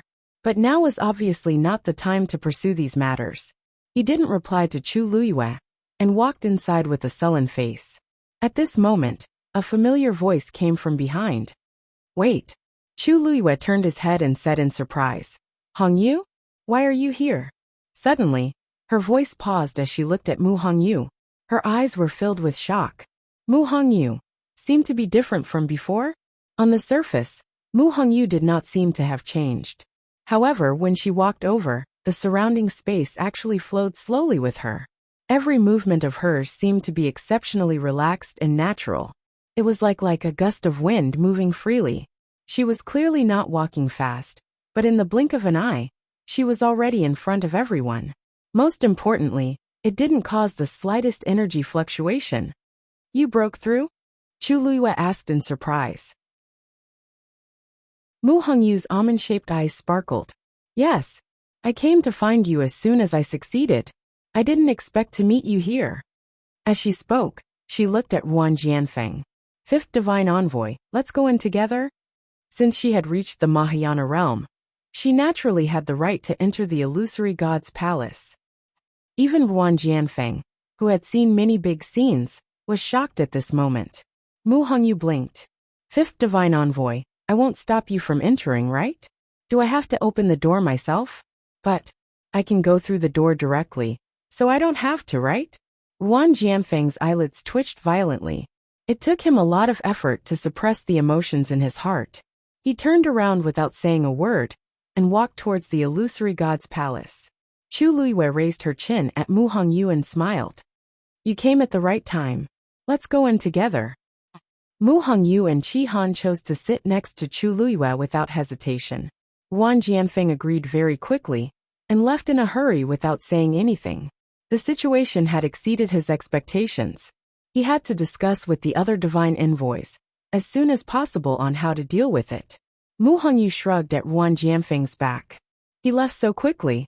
Why are these divine envoys so cold? Chu Luiyue pulled her into the house. Qi Han, guard outside the door and don't let anyone in. Qi Han nodded. Yes. Mu Hongyu followed Chu Luiyue into the house. Chu Luiyue still carefully set up a barrier just in case. Then she looked at Mu Hongyu. Hongyu, are you 100% confident? Mu Hongyu nodded slightly. As long as there are no accidents, we will definitely be able to bring Master back this time. Chu Luiyue exhaled, and her heart beat quickly. Now is the best time. Everyone had seen them enter the illusory god palace. No one would have thought that at this time, they would quietly sneak into the illusory god sea. Mu Hongyu's expression was firm. Let's go together. Chu Luiyue looked at Dumpling. Dumpling, wait here first. The contract between her and Dumpling could not be known to others. Then Dumpling could only stay here temporarily. Dumpling nodded seriously. Dumpling will definitely wait here obediently. Ayu, you must be careful. Chu Luiyue touched her little face. Hongyu, let's go. Mu Hongyu held her breath and raised her hands. Then, the space in front of her started to ripple like water. She grabbed Chu Luiyue's hand and stepped in. The two figures disappeared in an instant. Chapter 2393. On the illusory god sea, a silver bridge stood quietly, extending from the divine gate to the bottom of the sea. The surface of the water was sparkling. However, the sea further away was still dark, treacherous, and mysterious. A cold wind blew across the surface of the sea, bringing with it a bone-chilling chill. It was dark all around. Tyrannical and terrifying spatial turbulence was constantly surging around. Fortunately, Mu Hongyu had already set up a barrier in advance to protect the two of them. Chu Luiyue could clearly hear the sound of those forces hitting the barrier, and couldn't help but exclaim secretly. The Mahayana realm was indeed powerful. The current Mu Hongyu could not only directly tear through space, but she could also control the power of the surrounding space. Even a venerable god powerhouse couldn't do this. Up ahead is the place you mentioned before, Mu Hongyu said. She had come to the illusory god sea several times before, and had a rough understanding of the situation here. She clearly knew the location of Chuluyue's first visit to the illusory god sea. Out of convenience, she still brought Chuluyue here. In this way, they might be able to find Diwu Zhangzi faster. Chuluyue nodded. If Senior Diwu is still trapped in that place, everything will be easy. The last time she came, it was because Diwu Zhangzi was trapped in the surroundings, and there was an extremely tight defense. She didn't dare to act rashly alone. But this time, she teamed up with Mu Hongyu, and the odds of success were much higher. After a while, Chuluyue suddenly felt a light in front of her. "We're here," Mu Hongyu whispered. As she spoke, she exerted force and pulled Chuluyue out of the interspace. A squeezing force quickly crushed her body. But fortunately, this was not a problem for Chuluyue now. The sight in front of her gradually became clear. She looked around. "It's here, right?" Mu Hongyu asked. Chuluyue nodded, and then pointed below her. Over there, a hazy ball of light flickered. Even though there was still a considerable distance between them, they could still clearly feel the astonishing pressure from it. Mu Hongyu made up her mind. Master is right there. Now all they had to do was set off from here, pass through the chaotic space below, and directly arrive at Diwu Zhangzi's location. Then they would be able to leave successfully, Mu Hongyu said and waved her hand. Then, Chuluyue felt that the surrounding spatial energy that was about to crush him was gradually moving away. Then, a spatial crack appeared in front of Mu Hongyu. Mu Hongyu stepped inside. However, right at this moment, the voice of a young woman that was filled with rage suddenly sounded out. "Who is it?" Mu Hongyu and Chuluyue were both shocked. There was actually someone here. The two of them looked at each other and immediately came to a consensus. They had to act as soon as possible. But it was too late. A vigorous and unparalleled force suddenly swept over from the deep sea. Chuluyue pulled Mu Hongyu behind her and narrowly avoided it. However, the spatial crack in front of the two of them collapsed along with it. Bang! Seeing this, the two of them felt their hearts sink. Their whereabouts had been discovered. It was almost impossible to rescue Diwu Zhangzi now. Chuluyue made a prompt decision. "Let's go." Mu Hongyu quickly nodded. At the same time, she waved her hand and forcefully tore open the space again. The only thing they could do now was to escape from this place as soon as possible. However, just as she tore open the space, the long whip swung over again. Smack! The road ahead was cut off again. Then, a young woman with a delicate figure quickly came from the deep sea. "Who is it? How dare you trespass into the illusory god sea?" As soon as she finished speaking, she had already blocked in front of Chuluyue and Mu Hongyu. It was a woman who looked no more than 15 or 16 years old. She had delicate features and a pair of green eyes. The 12th Oracle. Chuluyue was shocked. She had heard of this name long ago, but had never seen her before. Unexpectedly, she was guarding the illusionary god sea. Bailing looked at the two of them with undisguised anger on her face. When her eyes fell on Mu Hongyu, she smiled coldly. "It was you the previous few times, right?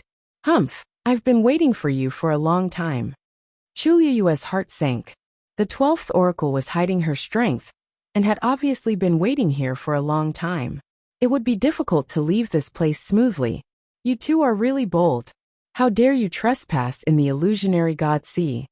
Bailing had been guarding here all year round, so she didn't know them. She held the long whip in one hand and gently tapped the other palm. She glanced down at the ball of light below. "The person imprisoned there is the biggest traitor of the illusionary god palace. The Divine Lord wants to punish him. How dare you come to save him? You must be tired of living." Chuluyue narrowed her eyes. "Traitor? Diwu Zhangzi? Those who trespass without permission will be sentenced to death." Bailing swung the long whip in her hand. "It's your honor to be killed by me personally." Smack! The long whip flew out in an instant. At the same time, the surrounding space began to crazily squeeze toward the two of them. Mu Hongyu was about to attack, when she suddenly spat out a mouthful of blood. Chu Luiyue supported her and turned around to stand in front of her. She saw that the long whip was about to hit her back. The biting cold almost made her ears buzz, and it was extremely painful. At this moment, an indifferent and low voice sounded. "Biling, stop." Biling was shocked and hurriedly turned to look. The first oracle? Chu Luiyue's heart shook when she heard this voice. Her body stiffened, and she slowly turned to look at the newcomer.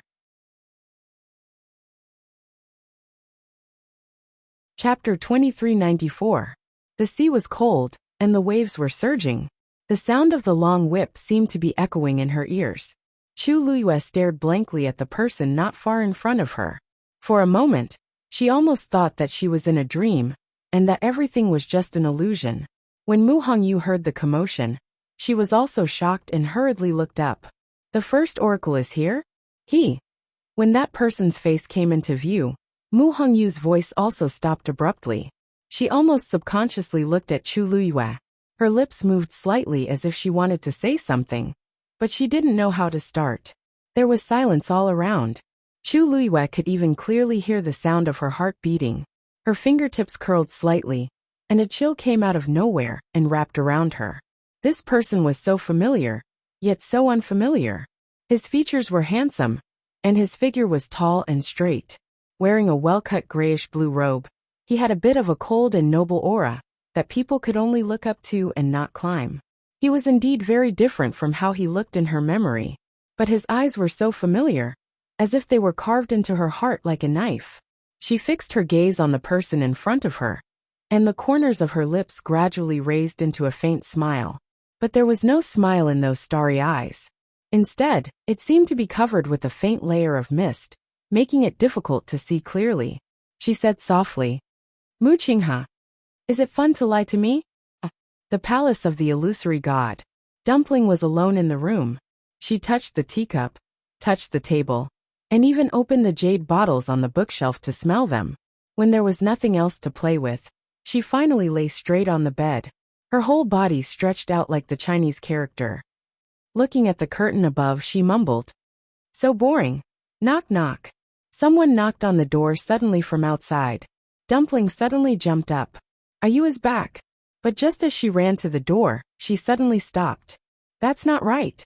If you and the others came back, they should have come straight to this room. Why did they have to knock on the door?" Dumpling pursed her lips and walked back. "It should be someone else, right?" "But you said not to open the door for anyone."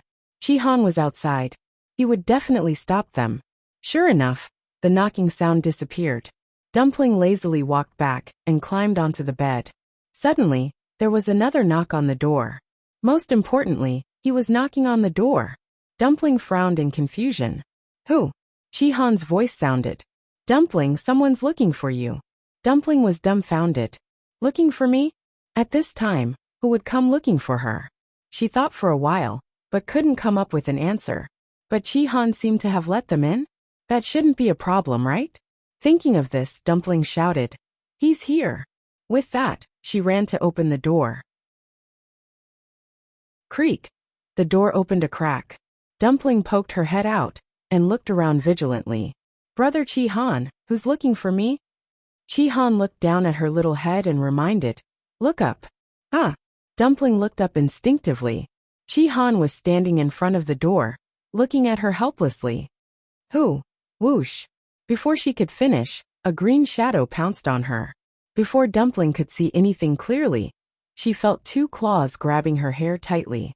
She was instantly annoyed. "Ah, don't grab my hair." With that, she raised her hand to fight back. But at this time, only her head was exposed. Her body was inside the door, and she couldn't do anything for a while. She could only let the other party grab her hair. "Ah, I'm going to be angry." Dumpling's voice suddenly rose an octave. Chi Han sighed helplessly and grabbed a certain person who was doing evil. "If you have something to say, wait for Dumpling to come out." With that, he helped Dumpling open the door. Dumpling was released and immediately heaved a sigh of relief. However, the pain from her scalp still made her very angry. She looked up angrily. "I think you're looking for, Red Demon?" The anger in her heart instantly dissipated, leaving only deep shock and disbelief. The green sparrow in front of her had green feathers and red eyes. Wasn't it Red Demon? But wasn't Red Demon already dead? Red Demon, you're not dead. Tuanzi suddenly realized something and screamed out loud. Then, she suddenly recalled everything that had happened before and gasped in shock. It's you. It's you who was at Phoenix Cry Mountain, right? Red Demon didn't answer. It just struggled to flap its wings. Only then did Chi-Han let go. Red Demon flew over, bit the corner of Dumpling's skirt, and began to pull her out. Dumpling hurriedly said, "Wait. I haven't made myself clear." Red Demon suddenly turned around and glanced at her. Just this glance made Dumpling's heart skip a beat. After being stunned for a moment, Dumpling immediately followed. "I'll go with you." They had been together for too long. Even if Red Demon didn't say anything, Dumpling knew that something had happened just by looking at its eyes. Chi-Han frowned slightly, but he didn't stop her. Dumpling ran 2 steps before she remembered something and looked back. "Brother Chi-Han." Chi-Han nodded. "Be careful." Dumpling calmed down and nodded hard. She immediately turned around and followed Red Demon. The 2 silhouettes left quickly, gradually disappearing from sight. Chi-Han didn't look away until they were out of sight. He turned to look at the main hall of the palace of the illusory god. It was towering, standing, and cold. Chapter 2395. Hong Yao and Dumpling soon arrived at the Divine Gate. At this moment, it was as deserted as ever. There was only one figure standing with his hands behind his back. It was Wu Yao. He looked up at the Divine Gate and frowned. This Divine Gate, he had been looking at it for many days. And he didn't like it no matter how he looked at it. And his hands were itching. Even he was convinced of his own abilities. Isn't it just a broken door? What's there to care about? But every time he made up his mind to leave, he would always waver and continue to stay here. Wu Yao had been here for several months, since he came to the Illusion God Palace. He hesitated for a long time, before finally reaching out his hand tentatively. However, before he touched the Divine Gate, he suddenly heard a sound behind him. Wu Yao immediately stopped, and looked back vigilantly. When he saw who it was, he immediately heaved a sigh of relief.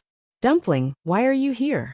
As he spoke, he turned his gaze and saw a green sparrow beside Dumpling. "This is Hong Yao?" Wu Yao was taken aback. However, before he realized what had happened, Dumpling had already run over.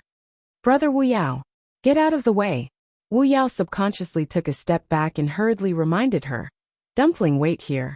Bang! Dumpling bumped into the transparent barrier, took a few steps back, and sat on the ground. "There's a barrier." Dumpling rubbed her head and stood up. Only then did Wu Yao see her appearance clearly and couldn't help but be shocked. "Dumpling, what's wrong with your hair?" One side of her hair was fine, but the other side was loose with a few strands of hair hanging down. It looked like she had just finished fighting with someone, and it was the kind of hand-to-hand combat. Tuanzi was embarrassed at once, but it was not the time to care about this. She hurriedly asked, "Brother Wu Yao, can you open this barrier? Hong Yao and I want to go out." Wu Yao was speechless. "Dumpling seems to have some misunderstanding about me." Seeing the 2 of them so anxious, he shook his head and said, "Only the divine envoys in charge of guarding the gate of heaven can open this barrier." "What happened? Why are you in such a hurry to leave?" Dumpling shook her head like a rattledrum. "Brother Wu Yao, there's no time to explain. Who is guarding the divine gate now? I'll go find him." Before Wu Yao could speak, a voice suddenly came from behind the few of them. "Why are you going out?" Dumpling turned around. The person who had arrived was none other than the 11th divine envoy, Xiao Tong. As soon as he noticed the disturbance in the barrier, he immediately rushed over. However, he did not expect that the one who caused all this trouble was Dumpling. And there was a green sparrow beside it? Xiao Tong's eyes fixed on Hong Yao for a moment, and she frowned slightly. This cyan sparrow wasn't a divine beast. There didn't seem to be such a magical beast in the illusory god palace. Don't ask so much. There was no time. Dumpling patted the barrier forcefully. "Open it. If you don't open it, I'll die in front of you." Xiao Tong was speechless. Wu Yao covered his face. What's with this inexplicable sense of embarrassment? Xiao Tong's expression turned serious. No. No. Why not? Dumpling was instantly enraged. Xiao Tong felt that Dumpling was purely being unreasonable, so she didn't care about what she said at all. Not everyone can enter and exit the divine gate as they wish. You can't either.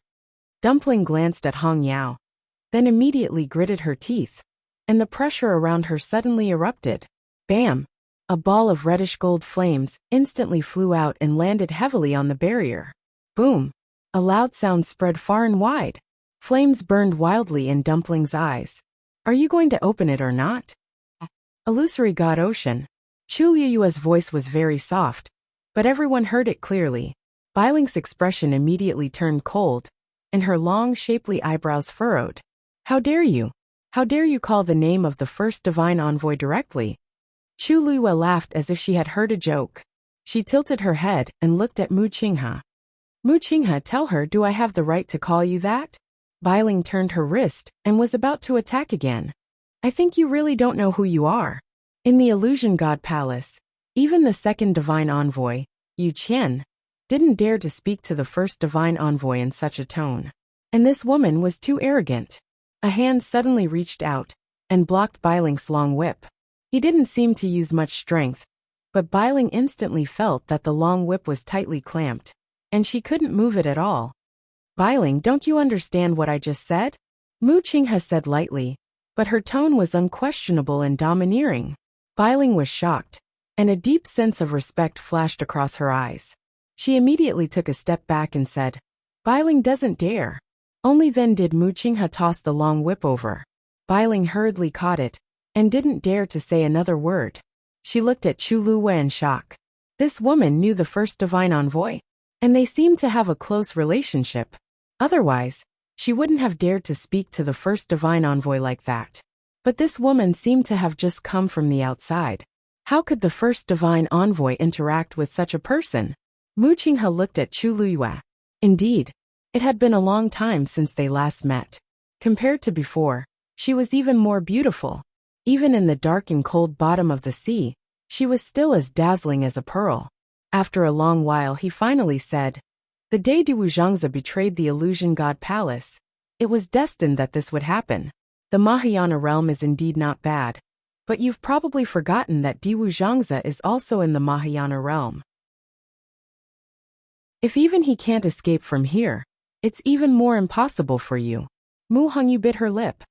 Leave in half an hour, and I'll let bygones be bygones. The first divine envoy? Bailing looked at him in disbelief. These two people sneaked into the Illusion God Sea several times, and even tried to kidnap Diwu Zhangzi. How can we just let them go after committing so many crimes? Yes, how can we just let them go? Chu Liyue said and took a step forward. Mu Hongyu wanted to hold her hand, but she paused halfway through. She didn't know what to do now. No wonder she felt a little familiar before. It turned out that. But why was the first divine envoy Mu Qinghe? Let bygones be bygones, Chu Liyue said slowly, mulling over these words with a faint smile. Mu Qinghe, are you qualified to say this to me? Her gaze fell on Mu Qinghe's face and scanned it bit by bit. This person was once the person she trusted the most. But now, he stood in front of her with such an identity, and told her that he was willing to let bygones be bygones? Suddenly, her gaze froze.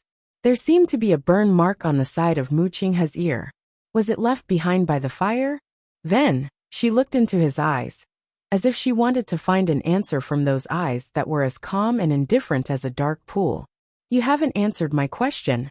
Mu Qinghe, I gave you this name. Why can't I call you that? Digression. I wanted to write more, but something happened when I went out in the afternoon, so I didn't have time. This should be the last time the Miracle Doctor is going to update. Thank you to Lizzie's Scepter, Cloak and Yacht.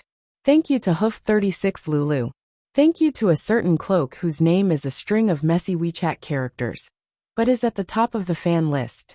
Thank you to all the friends who sent me Flower Diamond Bomb. Thank you to all the big cuties who gave the Miracle Doctor monthly tickets and recommendation tickets. Thank you to all of you. Chapter 2396. The streets of the city were bustling with noise. His clothes were ragged and he was being bullied. She held out her hand to him. She said, "Come with me." It was a snowy night with a light breeze. In the quiet palace, he was at a loss for what to do and felt uneasy. She handed the pin over. She said, "Let me teach you." She thought that since she was the one who brought him back, he would belong to her from now on. Of course, she would have to give him a name and keep him safe. Muchingha Muchingha. She gave him a name, gave him a place to live, and gave him everything. And in the end, what did he leave her? Most likely, everything had been burned to ashes in that fire. She knew that she wasn't a pure and kind person. She had always taken revenge, even 10 times or 100 times over. There were many people who wanted to kill her and take her life. They wanted to see her fall from the clouds into a quagmire, unable to struggle. But he definitely shouldn't be one of them. When Chu Luiyue saw that Mu Qinghe had also died in that fire, he thought that everything was over. All the injustices in the past should be gradually erased along with life and death. However, Mu Qinghe was not dead. Not only did he not die, he even transformed into the #1 divine envoy of the illusory shrine. So noble, so unfamiliar. Mu Qinghe looked calm and indifferent. No emotion could be seen in her eyes. He looked at her as if he was looking at an insignificant person, whom he had only met a few times. "That is all I have to say," he said indifferently. Bai Ling, who was at the side, was already completely dazed when Chu Luiyue spoke. What did she say? Did she give the name of the first oracle? What was going on? Moreover, the first oracle did not refute him. Did he agree with her words? Where did this woman come from? Chu Luiyue raised his eyebrows slightly. "Are you unwilling to tell me, or are you afraid to tell me? Is it very difficult for you to admit this? I don't want to fight you." What a coincidence, me too. The corners of Chu Luiyue's lips curled up into a smile, as he sized him up again. "First divine envoy, how can I be your opponent?" As the second divine envoy, Yu Qian's realm was above her eminences. Mu Qinghe was able to make Yu Qian kneel outside the door for 3 days and 3 nights. Naturally, she was stronger than him. In just a few short years, everything had changed. Mu Qinghe paused for a moment and then asked, "What do you want?" Chu Luiyue had never expected to hear such a sentence from Mu Qinghe. However, compared to the impact his true identity had on her, this was nothing. The smile on her face gradually disappeared, as if it was covered with a thin layer of frost. "Since you already know, then I'll be frank. What I want is very simple. Let Di Wuzhangzi leave." "That's impossible," Mu Qinghe immediately denied. "Regarding this matter, I've already made it clear enough. For the sake of our past relationship, I'll let you go this time. But there won't be a next time. If you come again, I won't be merciful." "Merciful?" Chu Luiyue narrowed his eyes and sneered. "When you killed me back then, you didn't seem to be merciful either, did you?"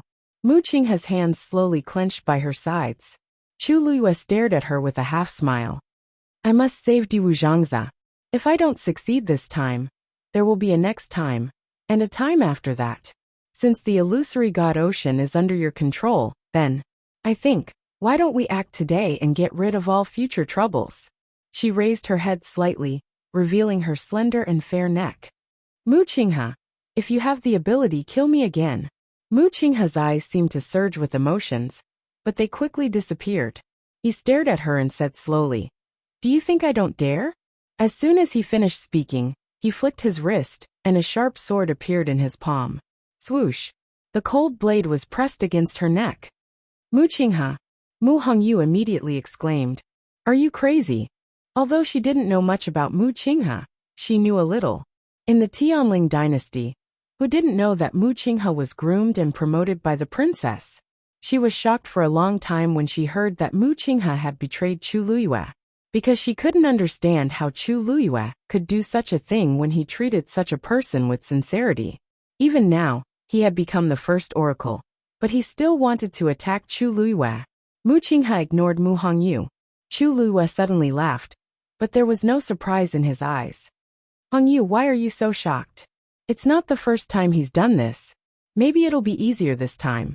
Mu Qinghe's expression was piercingly cold. A majestic aura descended, and he flipped his wrist and was about to slash down. At that instant, an extremely nervous voice could be heard. "Stop. Immediately after, a reddish-gold flame flew over from afar and landed heavily on the sword. At the same time, a green shadow crashed into Mu Qinghe's wrist. His hand was slightly deflected, and the longsword narrowly brushed past Chu Liyue's shoulder. There was a slight pain. Chu Liyue glanced sideways. There was a shallow cut on his shoulder, and dark red blood gradually seeped out, staining the ground. A small person stood in front of him. It was Dumpling. "Don't bully you." Chu Liyue frowned slightly. "Dumpling, why are you here? Didn't I ask her to wait in the palace of the illusory god?" Dumpling quickly turned around and saw the wound on his shoulder. She was so angry that her face turned red. If she came a moment later, Chu Liyue hugged her and patted her back gently. "Dumpling, don't worry. I'm fine." Tuanzi pursed her lips, and her big black grape-like eyes were red and full of tears. Chu Liyue touched her messy hair. "How did you end up like this?" Suddenly, she paused and looked up as if she sensed something. A palm-sized green sparrow was looking at her from not far away. Green flames covered its long feathers, and its eyes were as beautiful as the most precious rubies. It was exactly the same as in her memory. "Hong Yao." Chu Liyue was stunned, and his lips moved slightly. Just now, it was the red sparrow that knocked away Mu Qinghe's hand. Hong Yao looked at her without blinking, and big drops of tears fell silently. Chu Liyue's heart suddenly seemed to be twisted by something, and it was sour and painful. She pursed her lips and said softly, "Hong Yao, come here." Red Demon took a step forward subconsciously, but it only took one step before it came to its senses and stopped. Mu Qinghe was right behind it. Now that the two of them were confronting each other, it could only stay here. As more and more tears fell, Hong Yao waved its wings fiercely, buried its head under its wings and wiped it. It couldn't bear to look at her, but it would cry again, as if it couldn't stop. It was so embarrassing, but it missed her so much.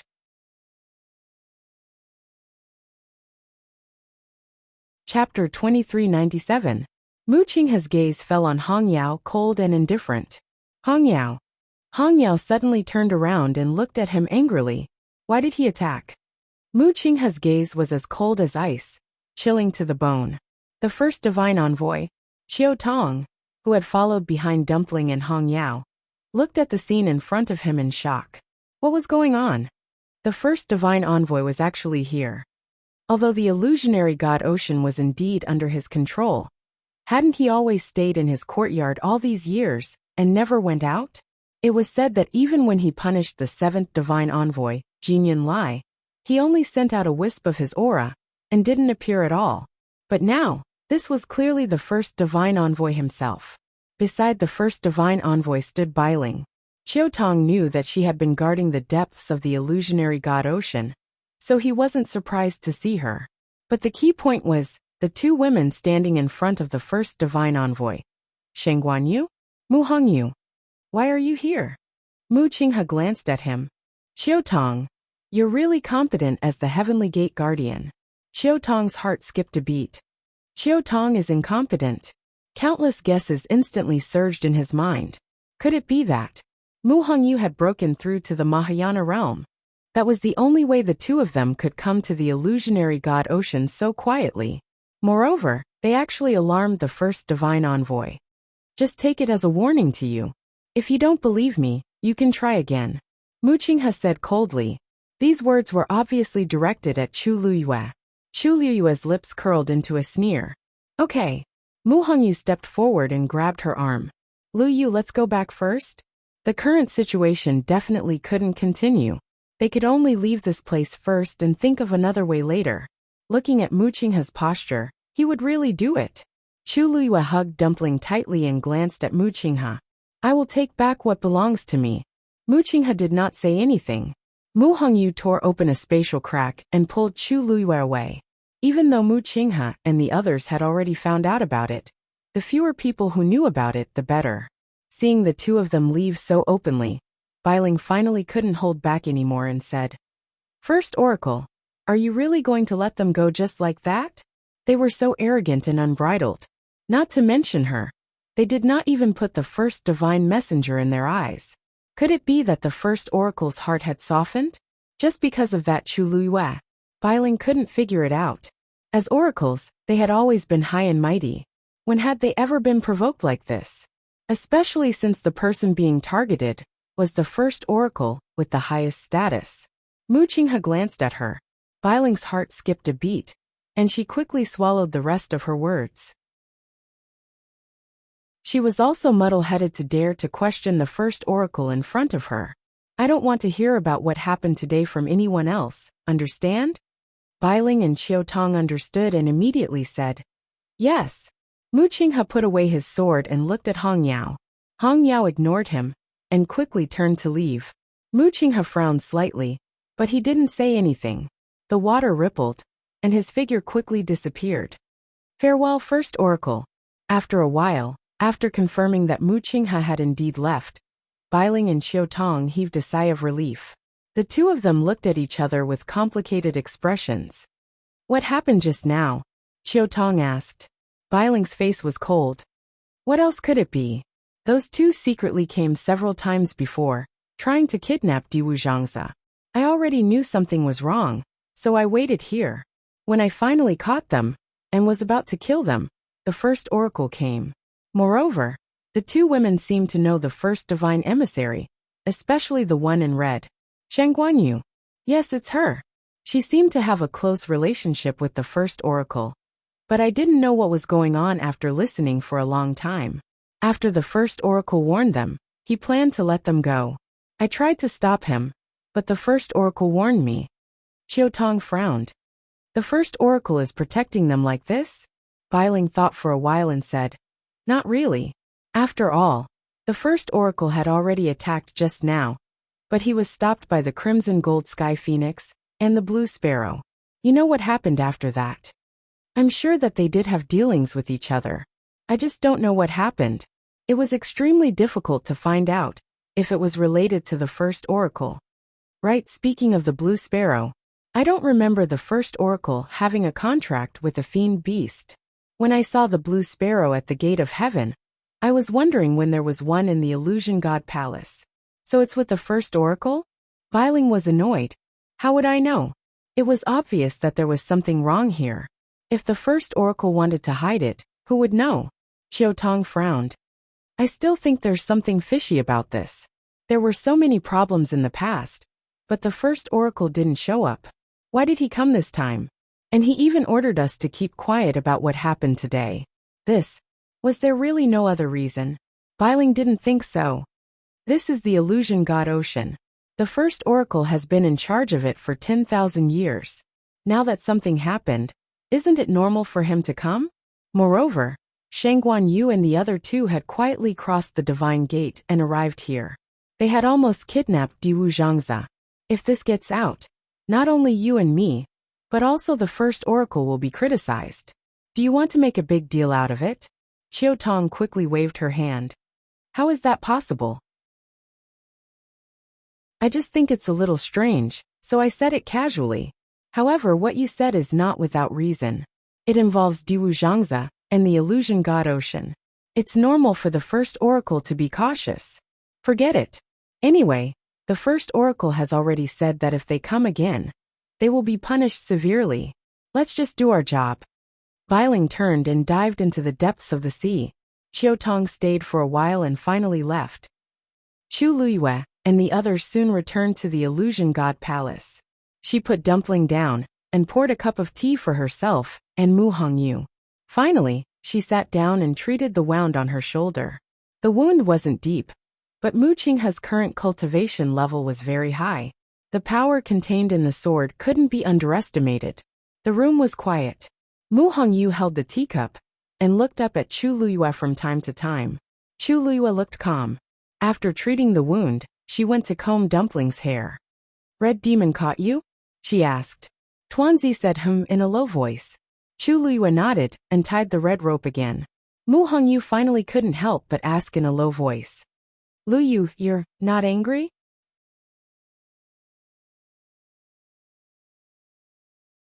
Chapter 2398. Chu Luyue paused for a moment, then picked up Dumpling. What are you angry about? Mu Hongyu mumbled. Just, Mu Qinghe lied to you. Chu Luyue thought for a moment and laughed. I'm not the only one he's biased towards, right? Other than her, the people from the palace of the illusory god didn't seem to know much about his past. Everyone said that the first divine envoy had been in seclusion for several years, but it was obvious that this wasn't the case. He didn't spend those years in Tianling for nothing. Mu Hongyu looked at her. She was smiling, but no one could tell what she was feeling. Probably, anyone in her position would have complicated feelings at this moment, right? Mu Qinghe even attacked her. Chu Luiyue lowered her eyes slightly and paused for a moment before saying, "When I first met him and found out his identity, I was indeed a little angry. But now," she seemed to have thought of something, and the corners of her lips curled up into a faint smile. "The first divine envoy of the palace of the illusory god actually followed me respectfully for several years. Thinking about it, it's not too bad." Mu Hongyu couldn't smile. Dumpling lay in Chu Liuyue's arms, her two chubby little arms tightly wrapped around her neck. She was obviously in low spirits. "Ayu," she muttered. "Hong Yao is actually still alive." Chu Luiyue pinched her little face. "Yes, Hong Yao is still fine. And from what I see, it seems to have broken through to the 9th grade. We should be happy for it." In the past, when Dumpling was still a 9-colored heavenly pheasant, she gave Hong Yao a lot of anger, because her grade was 1 grade higher than Hong Yao's. Therefore, Hong Yao had always wanted to break through to the 9th grade. Now it had fulfilled its wish. Dumpling looked up at her. "But Hong Yao isn't happy." Chu Luiyue fell silent. "Ayu, I forgot to tell you before. Ever since I went to Fengming Mountain, I often felt a pair of eyes watching me from the shadows. I looked for him several times, but I couldn't find him. I even chased him all the way to the illusory god palace, but I still couldn't figure it out." Chu Luiyue was stunned.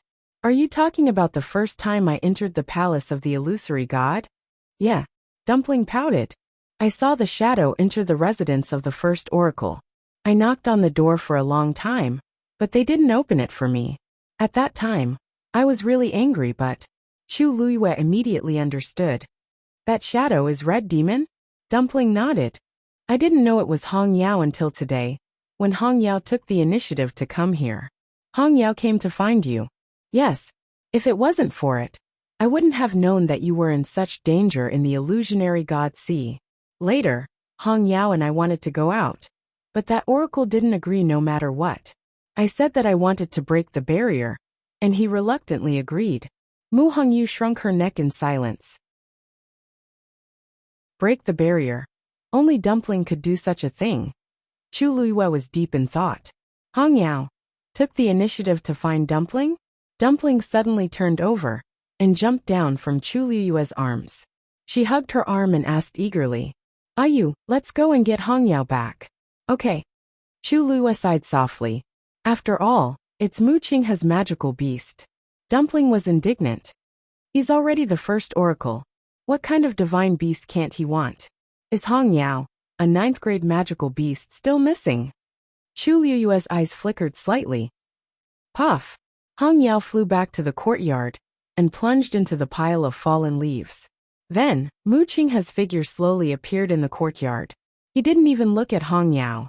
He walked straight to the room and said coldly, "From today onwards, you're not allowed to take half a step out of here." Hong Yao suddenly flew out of the leaves and arrived in front of Mu Qinghe. Mu Qinghe stopped in her tracks. The human and the beast looked at each other.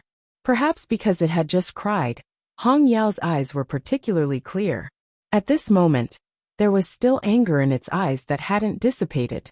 Mu Qinghe's expression was cold and unmoved. After a long time, Hong Yao turned around and left.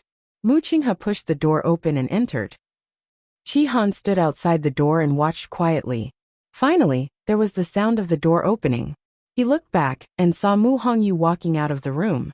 Compared to the excitement she had when she came, she couldn't hide her disappointment and looked a little haggard. She couldn't be blamed for being like this.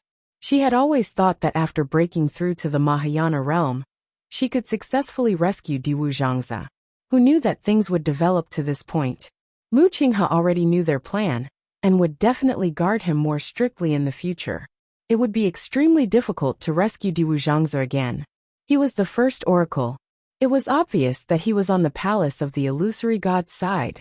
Thinking of this, Mu Hongyu suddenly gritted her teeth and quickened her pace to leave. What did you say? The first oracle is Mu Qinghe? In the room, Jian Fengqi was shocked and almost suspected that he was hallucinating. He suddenly stood up. Did you see wrongly? Mu Hongyu smiled coldly. He admitted it himself. How could he be mistaken? Jian Fengqi's mind went blank. He couldn't even speak. Mu Hongyu took a step forward and questioned him. Aren't you very close to him? Did you already know that he's the first oracle? Jian Fengqi felt extremely wronged. I really didn't know. His voice stopped abruptly. Mu Hongyu frowned. Just what? Jian Fengqi took a deep breath. I just met him by chance. We're not close, not close. Mu Hongyu stared at him. What did you say just now? Jian Fengqi felt a chill on his back. After a long time he said helplessly. I really didn't know about this.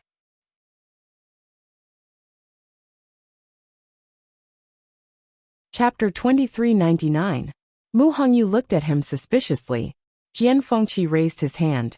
I swear, this has nothing to do with me. Didn't you just say that the other oracles don't know about his past in Tianling? This proves that those things were basically arranged by him. Don't you think so?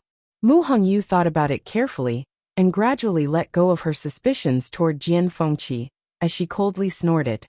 Even if you didn't know about this, you didn't hear anything about his betrayal of Lu Yu? Jian Fengqi leaned back in his chair. If I had known, that wouldn't have happened. Even though he had been defeated by Chu Luyue for the past few years, he still respected her a lot in his heart. He knew that it was because of Chu Luyue that he could continuously improve his strength until today.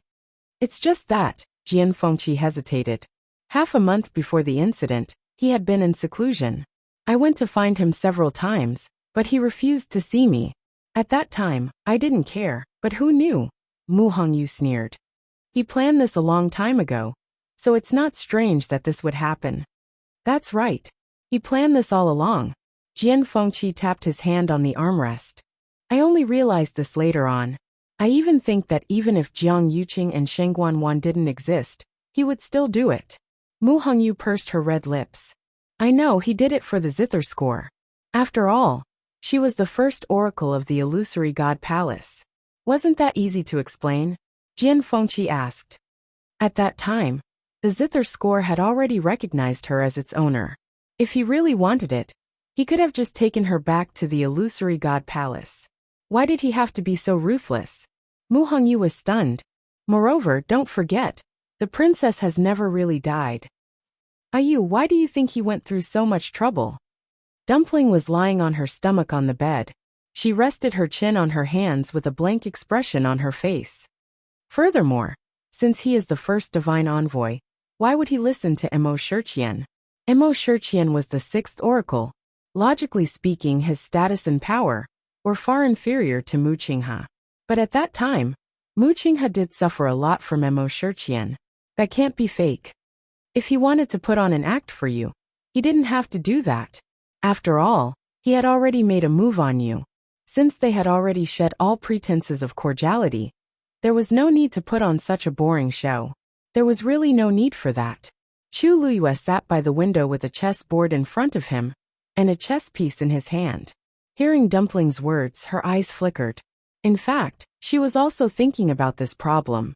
Unfortunately, Mo Shiqian was already dead. There was no chance to ask anything. The only person he could ask was Mu Qinghe. But she guessed that he wouldn't say anything. The wound on her shoulder was still aching, reminding her of everything that had happened before. The current Mu Qinghe was no longer the beggar she picked up from the streets. Or, everything was just a trap from the beginning? She laughed and put down the chess piece in her hand.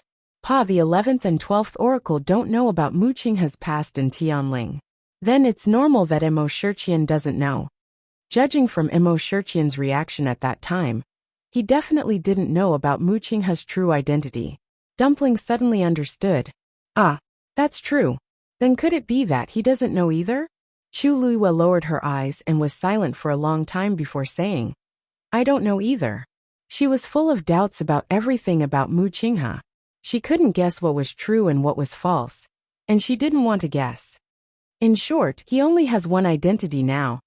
The first oracle of the palace of the illusory god. Other than that, he might have long forgotten his past. Who would want to remember what he looked like when he was at his most embarrassing?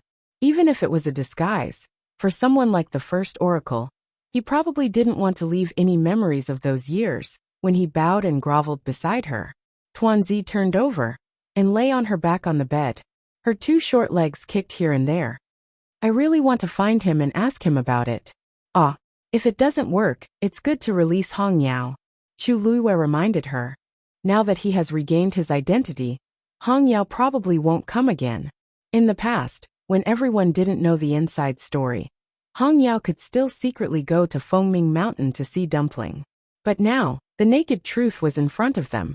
The two sides were on opposite sides. It was definitely not convenient for Hong Yao to have any close contact with them anymore. Dumpling was angry and sad. How could this be? Chu Luiyue looked at the chessboard. Yes, how could this be? Dumpling stayed with Chu Luiyue for a day, and then returned to Fengming Mountain.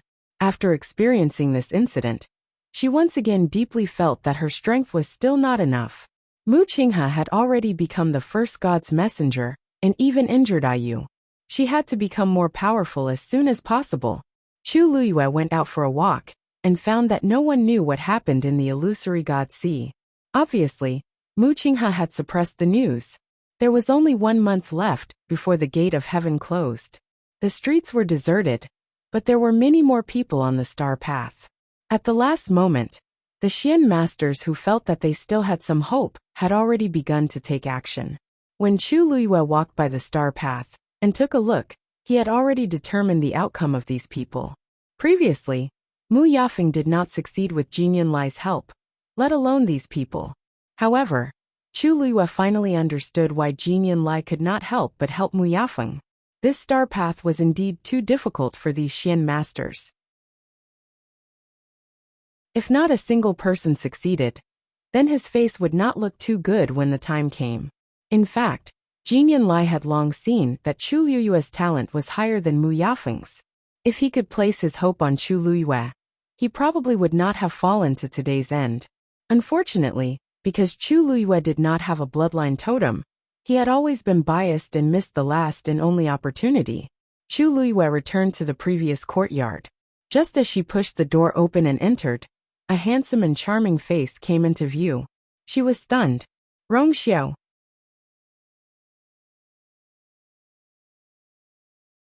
Chapter 2400. Weren't you in seclusion? Is it over? Chu Luiyue asked in surprise. She had always thought that he still needed some time. Rong Xiao nodded slightly. Then his gaze fell on her shoulder, his expression slightly cold. Chu Luiyue subconsciously shrank her neck and confessed honestly. It's not serious. It's healed. The wound was relatively shallow. She had used medicine after returning. Now that she was a god, her recovery speed was amazing.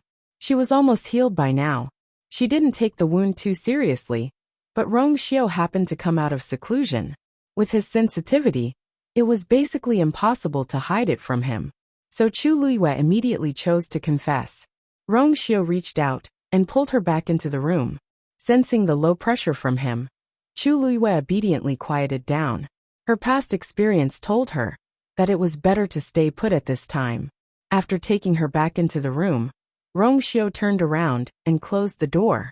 Chu Luiyue whispered, "It's really okay. I can see it myself," Rong Xiao said and turned to walk toward her. Chu Luiyue was stunned. "You can see it yourself? What do you mean?" Rong Xiao came to her and looked down at her. His face, which was always gentle and elegant, seemed to be covered in a light wind and snow, and there was a bit of biting coldness. "I mean, I want to see it." His voice seemed to be lower than usual. Every word was like the wind plucking the strings of a zither to enchant people's hearts. "Do you want to do it yourself, or do you want me to help you?" His tone didn't change, but there was a bit of strength in it that couldn't be refused. Chu Luiyue immediately said, "I'll do it myself." Rong Xiao looked at her like this. The frost between his eyebrows finally melted, and a faint smile flashed across his crimson lips. "You can do it yourself. Maybe you're not as fast as me." Chu Luiyue's face was slightly hot. She glared at him angrily, then took off her coat, revealing her injured shoulder. A half-inch long sword wound on her snow-white, round shoulder had healed and formed a scab, with a faint layer of powder. Rongxio's brows slightly furrowed, and there seemed to be billowing waves in his eyes. He reached out his hand, and his warm fingertips gently landed on it. Does it hurt? Chu Luiyue shook her head. It doesn't hurt. This small injury was nothing compared to the injuries she had suffered in the past. Rongxio's thin lips slightly pursed. Whose? Chu Luiyue paused, and her lips curved up into a light smile. T-tes. YYT-STS. T. S her. S. STT. You don't have to smile if you don't want to. Chu Luiyue's slender, white hand gently grasped the clothes in front of his chest. Her lips curled up a little, but in the end, she still let go. She took a few steps back, and gently rested her head on his chest. The familiar cold fragrance instantly wrapped her up, making her feel extremely at ease. She closed her eyes for a long time, then sighed softly. She and Mu Hongyu said that they weren't angry, but how could they say that they didn't mind at all? But things had changed with the passage of time. Things remained the same, but people had changed. If she still held on to those things, it seemed to be particularly embarrassing. But Rongxio had seen her in the most embarrassing state. So, only when she was with him, she could truly let go of everything in her heart and face everything with her true self. She shook her head. Originally, she had a lot of things to say, but after hearing Rongxio's words and being held in his arms, she felt that there was nothing to care about. He knew what she was thinking and understood all her unspoken feelings. He knew the pain in her heart and was willing to soothe all her wounds.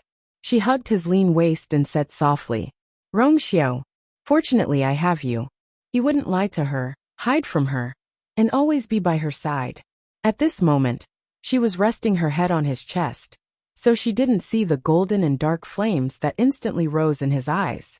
But it was only for a moment, and the flames dissipated instantly. Rongxio pinched her chin and kissed her. Yanqing walked out of the room and headed in a certain direction. He had just walked a short distance when he was stopped by someone. Lord Yanqing, where are you going? He stopped and turned his head to look. Little Hachi was leaning lazily against the door, looking like she had just woken up. There was still some tiredness in her eyes. She squinted slightly and looked over with a faint smile, which made her even more charming. Her usually soft voice was a little hoarse at this moment. Perhaps even she herself didn't know how seductive she was at this moment. Yanqing's gaze lingered on her face for a moment. It's a private matter. How is it a private matter? I think you're going to look for His Highness Saint, right? Little Hachi chuckled and raised her chin. I advise you not to go now. Yanqing frowned slightly. Why? Little Hachi's smile deepened. Because Master is also here. Yanqing was stunned and immediately understood. He really didn't know about this. Thank you for your reminder, Little Hachi. I'll wait then. Little Hachi waved her hand lazily. Don't wait. I've already woken up from my afternoon nap, and I haven't seen anyone yet. Yanqing. Little Hachi's words were straightforward and ambiguous, and he didn't know how to respond for a moment. Fortunately, he usually didn't talk much, so Little Hachi didn't mind. She suddenly thought of something, and curved her lips into a smile. It just so happens that I'm going to Herb Mountain. Lord Yanqing, do you want to come along? Yanqing chose to reject almost immediately. I'm afraid it's not convenient. Little Hachi blinked. Why is it inconvenient? When we come back, you'll probably be able to see His Highness, and I'll also be able to see my master. Isn't that great? Besides, she rolled her eyes and spread her hands helplessly. Besides, many people haven't seen you before, and they all think that I'm lying to them. Recently, some people have come looking for you. It's really annoying. Yanqing slowly tightened his grip on the sword. Who?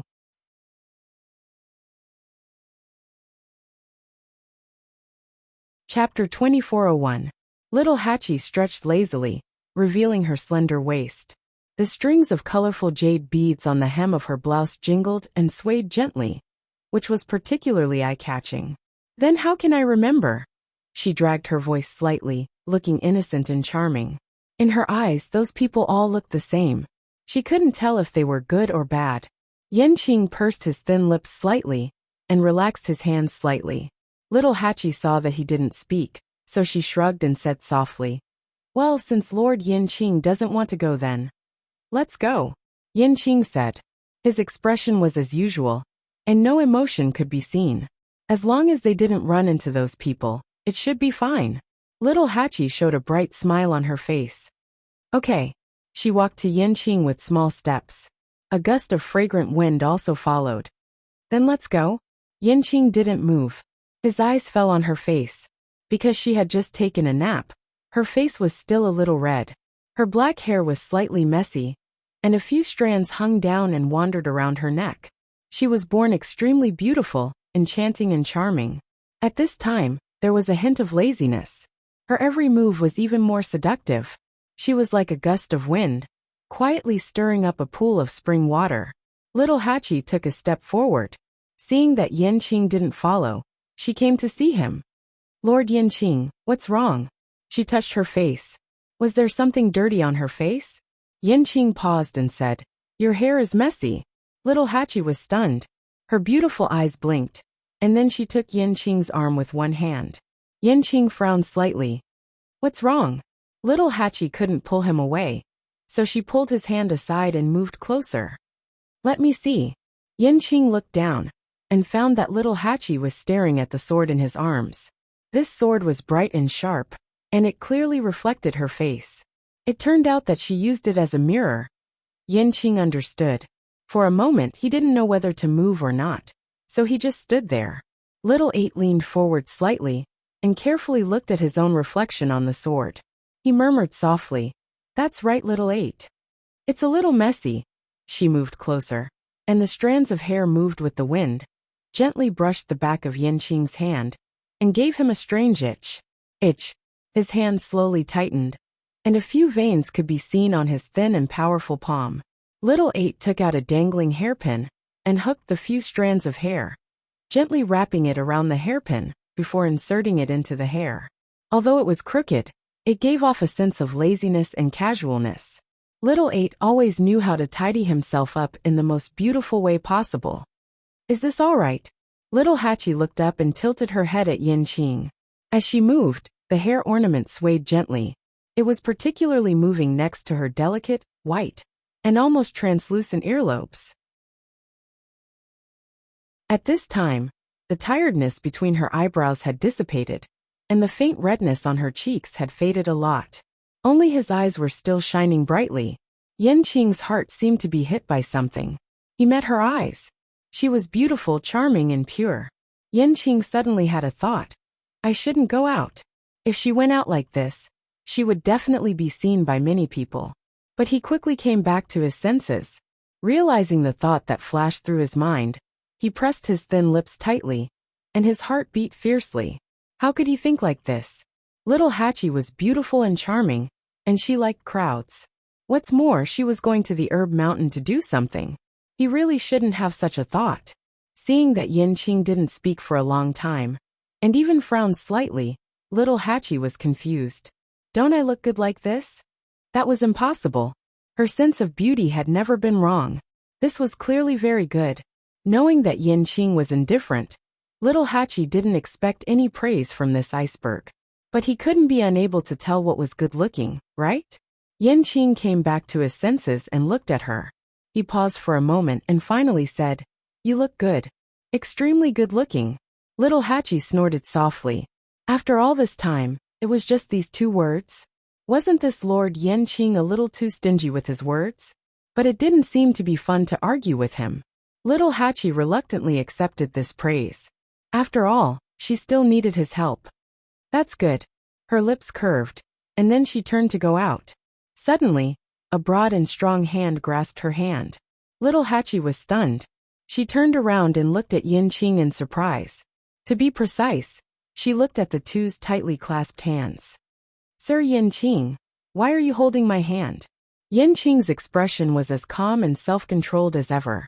Hearing this, he frowned slightly. "Aren't we going to the herb mountain to show them?"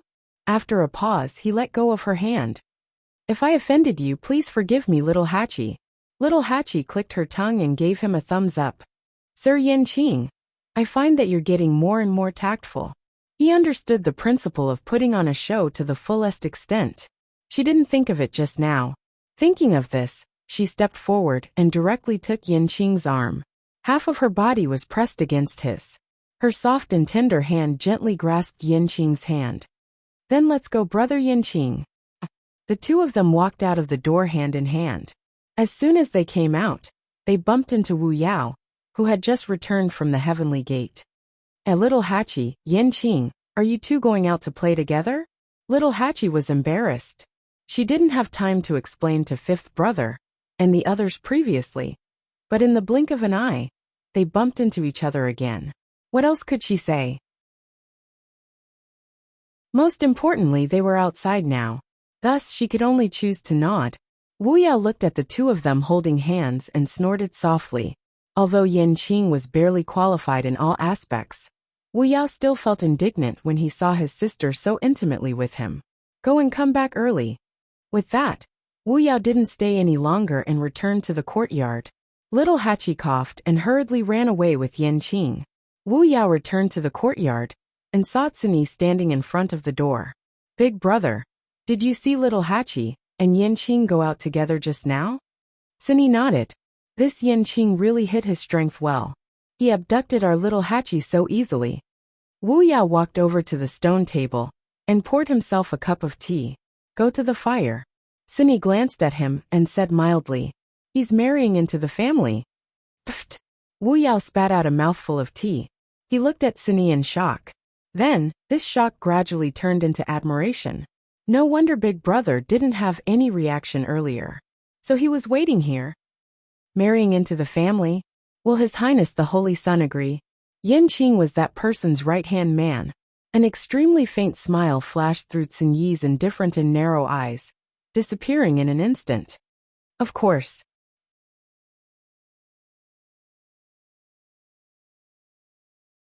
Chapter 2402. Herb Mountain. There was still a month before the gate of heaven closed.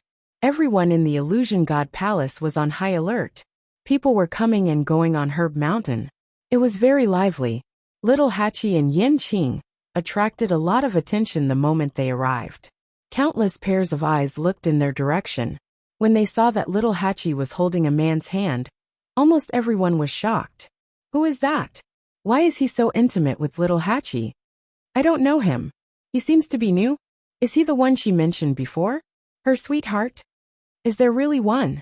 That man seems to be Her Eminence. He's so young. All kinds of discussions could be heard.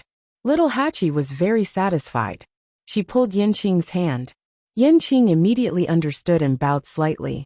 Little Hachi moved closer to his ear and laughed softly. Brother Yanqing, look, you're really something. As she spoke, her warm breath fell on his ears and neck, making him feel scalding hot. Yanqing's Adam's apple bobbed, but he didn't say anything. Little Hachi didn't expect him to say anything. After all, she was in charge of praising people. Let's go over there. There are a few kinds of herbs that need to be collected. Little Hachi was indeed very close to him. When she spoke, Yanqing could even feel her soft lips brushing against his. He nodded slightly. Okay. Little Hachi smiled. Big brother Yanqing looks like he's so well behaved. She suddenly wanted to pinch his face and see if the iceberg would melt. Little Hachi hesitated for a moment, but in the end, she held back and pulled him towards a mountain peak. Now she was very familiar with this place. She clearly remembered where the medicinal herbs were located and how much they were, so she could find whatever she wanted immediately. Yanqing followed her obediently. The voices of the two were very soft, and the bystanders could hardly hear them. Therefore, this interaction of whispering was an extremely intimate display of affection in the eyes of the bystanders. Many young men were heartbroken. Looks like little Hachi really likes that person. She's actually willing to be so close to him. That man doesn't look ordinary either. No wonder she was willing to reject Liang He for him. Forget it, forget it. Let's worry more about ourselves. There's not much time left. Xu Jing stood by the stream and frowned slightly as he looked at the boundary not far ahead.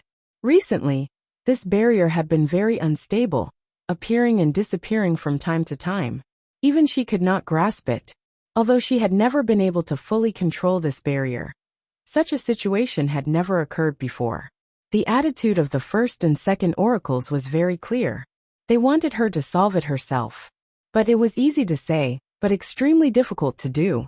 In these 10,000 years, she had thought of countless ways, but she still couldn't do anything about this barrier.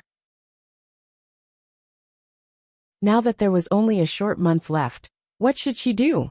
Xu Jing was very frustrated, but she also knew that this was her last chance. So many things had happened before, and her position was already in danger. If she continued to be in this state, Xu Jing didn't dare to think further. Suddenly, a few voices of discussion came from afar. Are you serious? Little Hachi really came with a man? Of course it's true. Everyone saw it with their own eyes. And the two of them are very close. Everyone can see that the two of them are a couple. I remember that the man is called Yanqing. I heard that he has the same name as the divine general of the left by the emperor's side. I took a look from afar just now. That person is indeed a venerable god expert, and he's extremely young. It can be said that he has a bright future. Ordinary people really can't compare to him. Standing beside little Hachi, they are indeed very compatible. Xu Jing frowned and looked up. The people who were talking were just passing by and didn't come close. But when they spoke, they didn't deliberately lower their voices. So even though they were still some distance away, Xu Jing could still hear them very clearly. Now whenever she heard little Hachi's name, she would be very annoyed. Previously, due to that person's words, Xu Jing had been holding back and didn't find trouble with little Hachi. But now, she had delivered herself to her door and even dared to show off with that person with the same name. This was too much. Xu Jing's face turned cold, and she walked toward the rolling mountains ahead. Little Hachi was standing in front of a swamp with Yanqing. Above the swamp, white reeds that were as tall as a person fluttered in the wind. Little Hachi stood by the shore and suddenly sighed. Sigh, I miss Shifang so much. Yanqing looked at her. What's wrong? Little Hachi raised her hand and pointed forward. The celestial vine is buried below. I have to go down and dig it out myself. In the past, it was Shifang who did this. In fact, it wasn't that little Hachi hadn't done this kind of thing before. After all, when she was in Peach Blossom Dock, she and Shifang were in a mess in order to process all the medicinal herbs. However, if there was a second choice, little Hachi would still try her best to avoid it. In the past, Shifang was her second choice. But now she looked at Yanqing. Yanqing immediately understood what she meant. I'll help you. Little Hachi immediately acted coquettishly. Brother Yanqing is the best.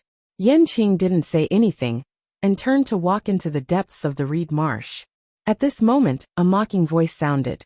You even have to trouble others for such a small matter.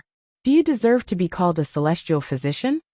Yanqing stopped in his tracks and frowned. Little Hachi turned around. Sigh, why is it this person again? 8th Oracle, are you waiting for me every day? Otherwise, why do I run into you everywhere?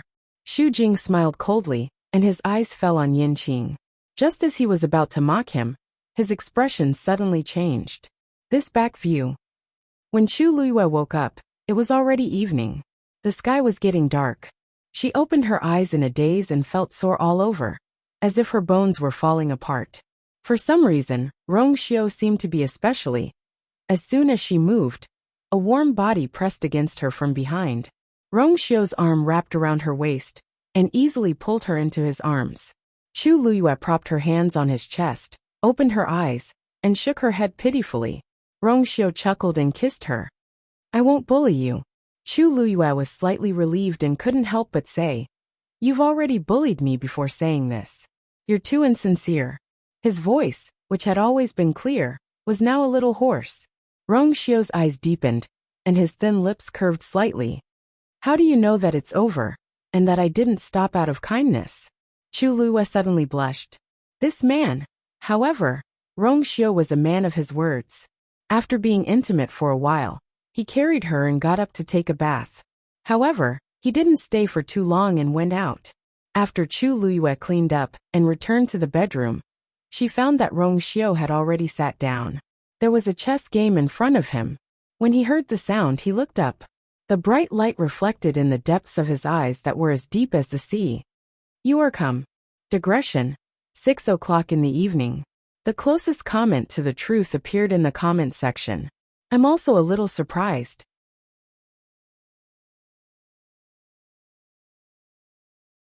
Chapter 2403. Chu Luiyue walked over and sat down opposite Rong Xiu.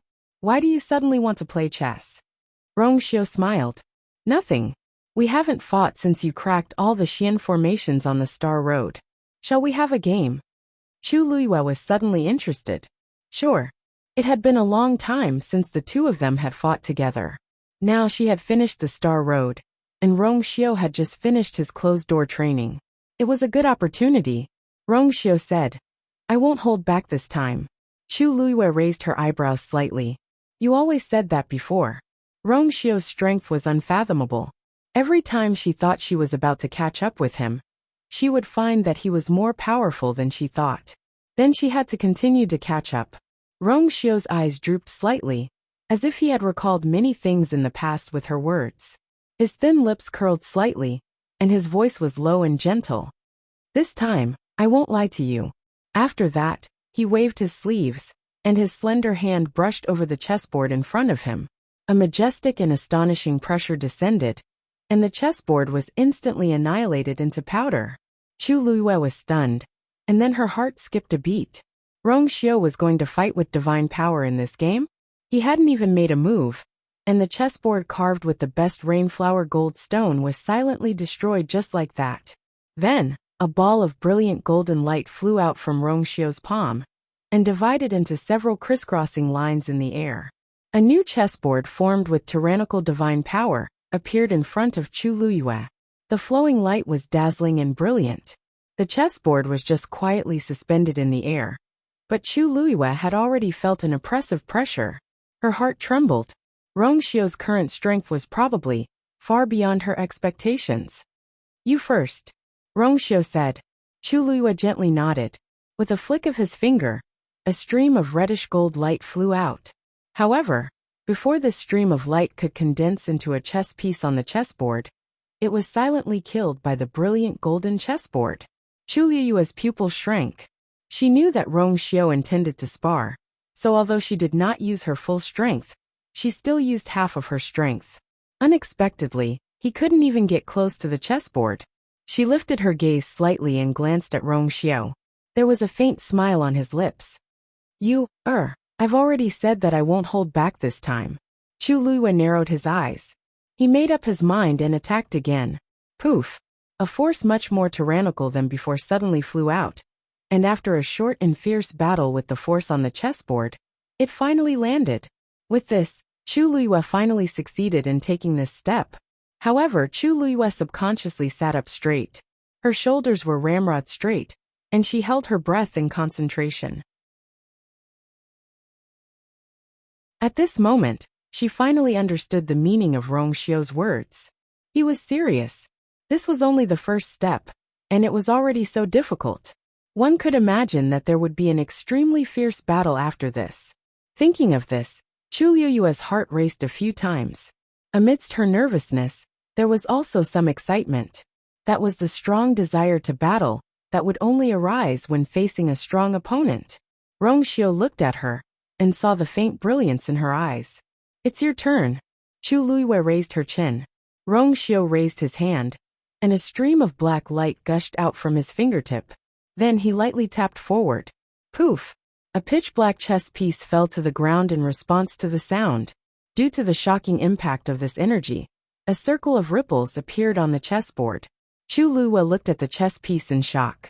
An extremely familiar feeling emanated from it. This power, this aura, she had clearly seen it before.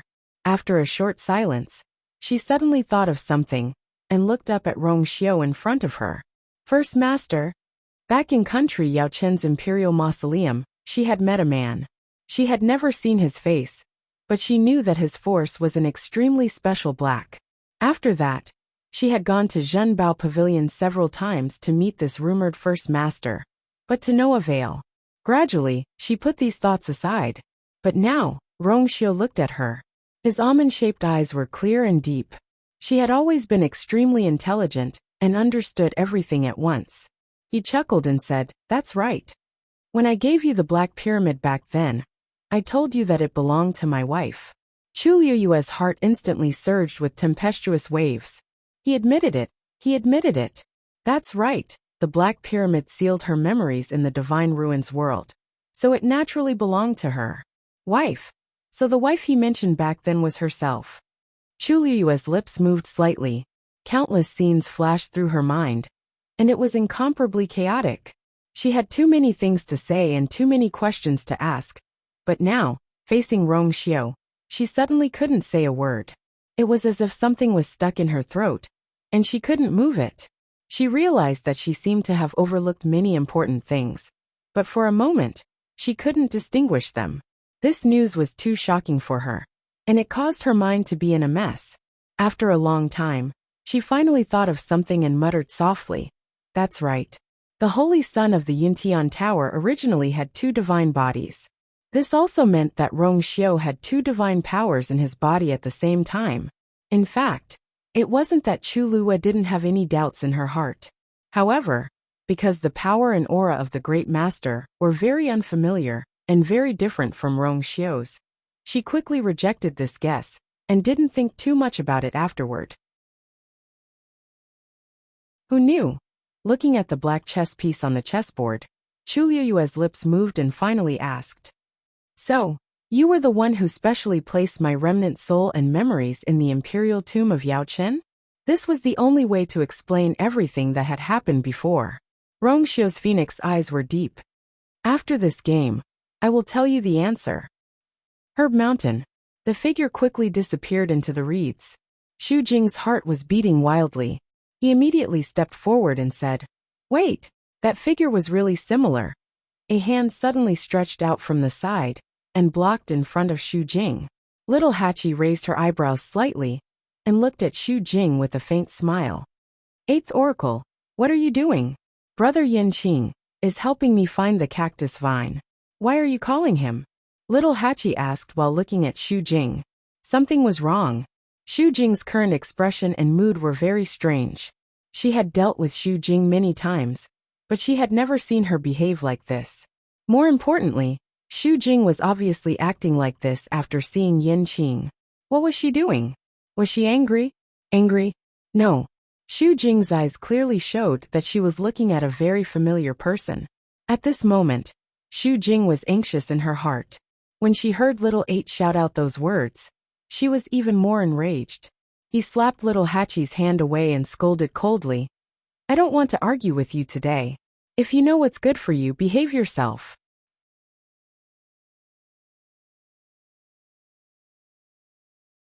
Chapter 2404. The smile on Little Hachi's face faded. She moved her wrist and chuckled. "What a coincidence. I don't want to slap the eighth oracle today. The skin on your face is too rough. What if you cut my hand?" "You." No one could tolerate such words.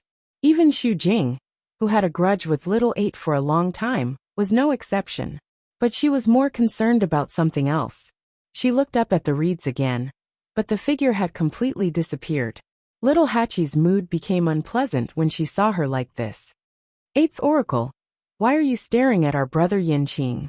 This gaze, it really made her uncomfortable. Xu Jing's eyes were cold, and she was about to attack. Chi. A long sword suddenly flew out from the depths of the reeds and went straight for Xu Jing. Xu Jing was startled and immediately withdrew her hand. She moved her feet and retreated a few steps. Only then was she able to avoid the sword. She looked at the sword in surprise and doubt. It was just a very ordinary sword, but the power contained in it was extremely shocking. What exactly? Little Eight turned around to take a look. The corners of his lips raised slightly. There was one thing she had to admit. Yin Qing was a person of few words, and was as cold as an iceberg all day long. But her fighting ability was really amazing. Just like now, even if she was not in front of her, her attacks were steady and accurate. With someone supporting her, Little Hachi felt even more elated. Eighth Oracle, Whether I'm worthy of being called a celestial physician is not up to you alone. Besides, I'm not troubling others. Brother Yinqing is my man. Not to mention helping me pick the celestial vine. Even if he helps me massage my shoulders, back, hair, and makeup, it's his duty. This is called fun. Do you know what fun is? As little Hachi spoke, she kicked the shoes on her feet. She thought to herself, this is good. Yinqing even helped me put on my shoes. Wouldn't it infuriate the 8th oracle to death if he were to say it out loud? Xu Jing was so angry that her entire body was trembling. Of course you. Before he could finish, a buzzing sound suddenly came from behind Xu Jing. Startled, she hurriedly turned around to look. In the distance, a faint cyan barrier was faintly discernible. Several streams of light swam on it, shining brightly. At this time, the sky was already very dark, and the barrier was particularly eye-catching. Sensing the fluctuations coming from the barrier, Xu Jing frowned. Why did it start again? But she had no choice. She had to go there immediately. Otherwise, it would be troublesome if something happened. She glanced at little Hachi unwillingly, her eyes quickly sweeping over the reeds behind her. Although the possibility was very small, she still felt an inexplicable uneasiness in her heart. He probably wouldn't be able to see him today, so he could only look for another opportunity. In any case, this person was in the illusory god palace. What was so difficult about meeting him? Thinking of this, Xu Jing no longer hesitated and turned around to leave. Little Hachi's beautiful eyes narrowed slightly as she looked at the barrier thoughtfully. A breeze blew over, lifting up the tongue tied to her waist. At this time, a sound came from behind her. Little Hachi turned around and saw Yinqing walking out of the reeds. He was holding a few cactus vines in his hand. Then he raised his hand, and the sword finally flew back into his hand. He came in front of little Hachi and handed the cactus vines to her. Although it grew in the swamp, the cactus vines were green all over and as clear as jade. They were very clean and beautiful. Thank you, big brother Yinqing. Little Hachi took the cactus vines and smiled at Yinqing. Yinqing's expression changed slightly. That person just now was the 8th oracle? Little 8 nodded. Then his eyes turned. He bit his lips and leaned over with a smile.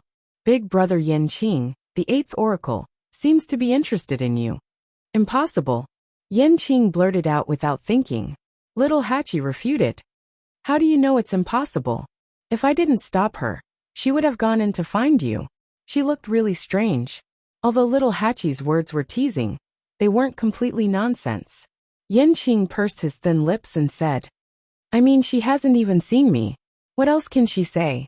Little Hachi snorted. That's hard to say. The 8th oracle is very strange. Also, she seems to have a special feeling for the divine general of the left. Ah, she suddenly exclaimed. She can't be a couple with that person, right? She thought about how Xu Jing forced Yinqing to change his name. If there wasn't something going on, why would she care so much about it? It was rare for Yinqing to frown. What nonsense are you talking about? I'm not talking nonsense. Little Hachi's red lips curled. You didn't see how protective she was of the divine general of the left that day. Both their words and expressions were very intimate. What if there is something going on between them? If I offend her, won't I offend the divine general of the left as well? Yinqing looked at her. You're still worried about this? If she was afraid, she wouldn't have slapped Xu Jing. Little Hachi glared at him. Of course I'm afraid. I heard that the divine general of the left is very powerful. If he comes to find trouble with me, he won't. Yinqing interrupted her. Little Hachi snorted. Who knows? Speaking of this, she suddenly looked at Yinqing and asked, who is prettier, me or Xu Jing? Yinqing paused. Little Hachi pushed him gently. Tell me. Yinqing said concisely. You. Only then did little 8 smile again as he gently touched his face. I think so too. Then I'm relieved. I'm so beautiful. Do you think the divine general of the left would be willing to lay his hands on me? Yinqing looked at her for a long time before he said. He wouldn't. Digression. There was no 5th update today. Once the weather became hot, the skin on her hands began to peel. It hurt to type.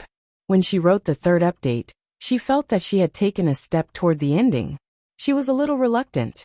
She even wanted Rong Xiao to continue to hide the truth. But the truth would come out eventually. The author didn't say so much because she wanted to be lazy. No. Asterisk, asterisk, caret, asterisk, asterisk.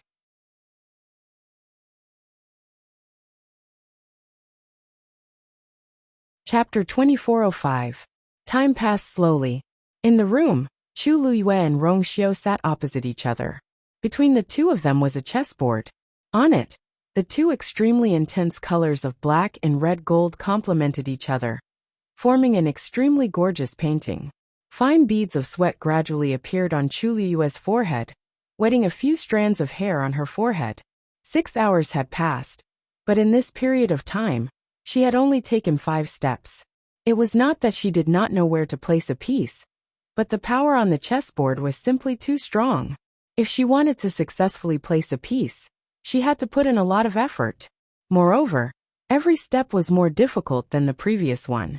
Before this, Chu Luyue had never thought that this game of chess between her and Rong Xiao would progress so slowly and painfully.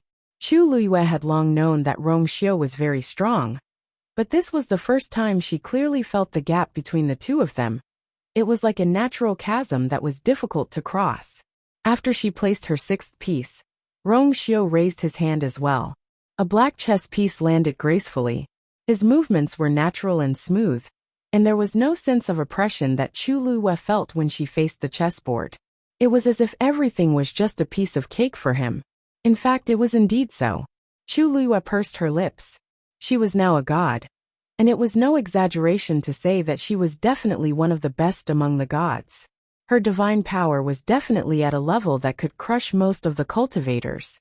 Needless to say, she had already completed the star path and deciphered all the Xian formations on it. Great Grandmaster. In front of Rong Xiao, she was beaten to a pulp. Chu Luyue held her breath and concentrated. She had to finish this game. And then, listen to Rong Xiao tell her the answer that he had been hiding for a long time. Chang Wanzhou stood in the courtyard and looked at the door in front of him. His brows were slightly furrowed, and there was a trace of worry on his beautiful and delicate face. It had been a long time since those two had entered. Now, not only did they not show any signs of coming out, there was even a faint pressure coming from the entire room. It was Rong Xiao's handiwork. He had set up such a terrifying barrier that easily blocked everything inside. What exactly? After a moment of hesitation, he walked towards another room. The door was not locked, but Chang Wanzhou came to the door and knocked. "It's me." An indifferent and calm voice came from the room. "Come in." Only then did Chang Wanzhou enter. Walking around the screen, Sini was standing behind the desk. There was a picture in front of him. Chang Wanzhou glanced at it subconsciously. He could only vaguely see the complicated lines drawn on it. Amidst the chaos, there seemed to be some kind of indescribable pattern. When he saw the familiar blurry handwriting hidden under the lines, his heart skipped a beat, and he immediately lowered his head. Sini did not seem to mind. He only took a paperweight and casually pressed it down. Then he looked up. "Is something the matter?" Chang Wanzhou hesitated for a moment. "Master and His Highness, there seems to be something wrong. It would be fine if it was just a day or two, but for them to not come out, coupled with His Highness's actions, it was truly unsettling." Sini shook his head. "Master is with His Highness. There's no need to worry." Chang Wanzhou wanted to say something but hesitated. After thinking for a while, he said, "There's less than a month left before the Heaven Gate closes." A storm was coming. The current Illusion God Palace was much quieter than before, and the atmosphere was much more tense. Clearly, everyone was waiting for that day to come. Xing Yi's expression did not change as he nodded. "It's indeed soon. Master and His Highness have their own plans. There's no need for us to worry. As for you, how have you been?" Chang Wanzhou rubbed his forehead. "Everything is going well." Sini didn't seem surprised. Ever since the seal was removed, Chang Wanzhou had completely absorbed the evil frost energy in his body, and he had broken through to the supreme god realm. To the current Chang Wanzhou, cultivation was an extremely simple matter. As long as nothing went wrong, there was nothing to worry about. It's fine as long as you know what you're doing. However, Don't go out during this period of time. Just stay here and cultivate. Yes. Chang Wanzhou replied. Then, he thought of something and pursed his lips. I heard that when the heaven gate closes, all the divine envoys will appear.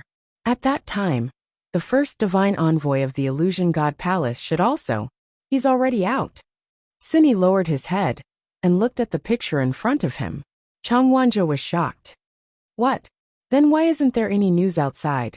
He had been keeping an eye out for news during this period of time, but he didn't hear any related rumors. Xin Yi's lips curled into an extremely faint smile. There seemed to be a dark glint in the depths of his narrow and indifferent eyes. He went to the Illusion God Sea. You naturally don't know. Chang Wanzhou immediately understood, but when he heard the words Illusion God Sea, he looked at Sini hesitantly. Then when do you plan to go? Sini paused, but he didn't answer his question. Is Shijing still in the lightning pool? Chang Wanzhou nodded. He used to come back every day, but since 3 days ago, he has been staying there and hasn't come back. It's only right, Sini said. Chang Wanzhou didn't reply. After a while Sini said, Go back and rest. You don't have to worry about these things. There might be a lot of things waiting for you to do in the future. Chang Wanzhou's eyes flickered. He touched the Tuan Xinzi at his waist and said, All right.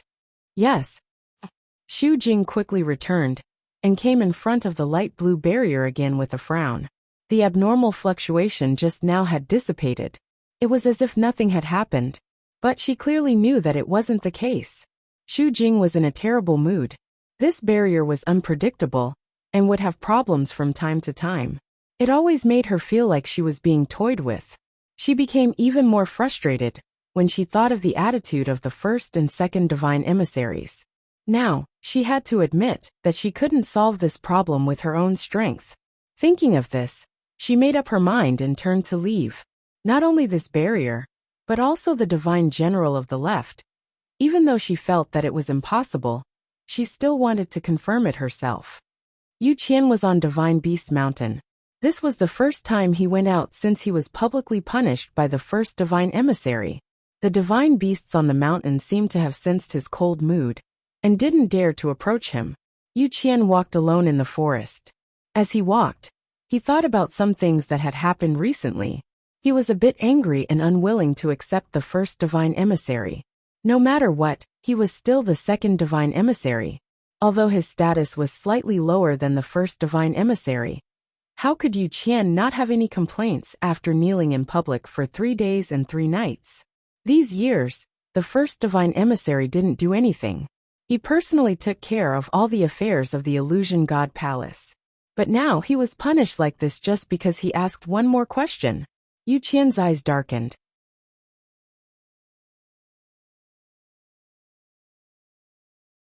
Chapter 2406. But Yu Qian didn't dare to show it. He knew very well that the strength of the first divine envoy was much higher than his. More importantly, the first divine envoy was the most valued and trusted person of the divine master. He had the support of the divine master. This alone was something that others couldn't compare to. Therefore, Yu Qian could only endure. Suddenly, his expression froze as he looked ahead. Who is it? He shouted sternly. A tall figure walked out of the forest. It was a young man with a strong and tall figure. He was even half a head taller than Yu Qian. He had a strong appearance and an outstanding temperament. It was an unfamiliar face. After seeing Yu Qian, the man in front of him was stunned for a moment before he nodded and saluted. Greetings, second divine envoy. Yu Qian's strength was extraordinary, and there was only one possibility that he would appear in this place at this time. Yu Qian quickly searched his mind and vaguely guessed the other party's name. Hua Shuangshuang. Hua Shuangshuang was a little surprised. Do you know me, second divine envoy? Yu Qian couldn't say that he knew him, but he had indeed heard of his name. Ever since Chu Luiyue successfully completed the star path and entered the palace of the illusory god, Yu Qian had specially investigated her subordinates. Hua Shuangshuang was very tall and very recognizable, so Yu Qian quickly guessed. What are you doing here? Yu Qian asked coldly. The heavenly gate was about to close. Now most cultivators were busy improving their strength. Why would they stay on the Divine Beast Mountain? Hua Shuang was about to speak when a small head quickly appeared behind her, and quickly shrank back. Yu Qian's eyes were very sharp. What's that behind you? Hua Shuang coughed. It's nothing. It's just a little guy. Little guy, Yu Qian suddenly laughed. Wind-stepping tiger? Hua Shuang's heart skipped a beat. Yu Qian's eyes were extremely sharp. Even if it was just a glance, he quickly recognized that it was a small wind-striding tiger. However, there didn't seem to be such a beast on the Divine Beast Mountain. And where did the one on Hua Shuang's back come from? Yu Qian could clearly sense a familiar aura coming from the little wind-stepping tiger.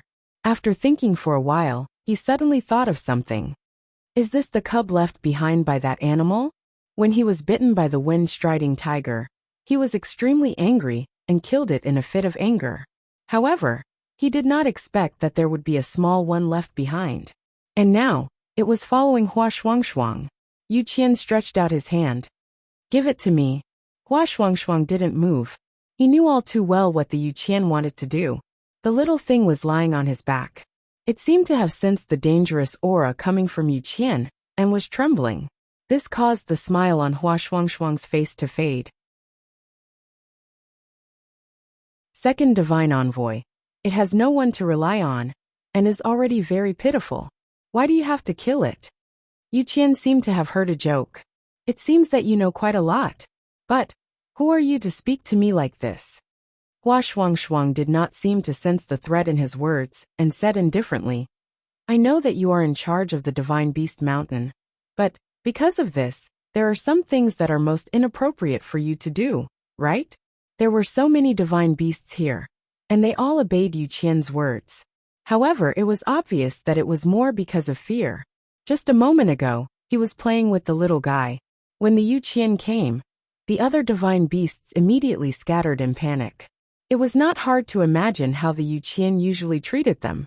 But then again, the Yu Qian could casually give the golden-winged crow-bone beast to Jun Jiuqing to play with, without caring about the lives of these divine beasts. What else would he not do? Yu Qian was so angry that he laughed. Are you trying to teach me a lesson? It was fine if the first messenger punished him and made him kneel for 3 days and 3 nights. After all, the other party's status and strength were higher than his. But who was this Hua Shuang? Yu Qian was already in a bad mood. Now, Hua Shuang had hit the muzzle of the gun. If not him, who should she look for?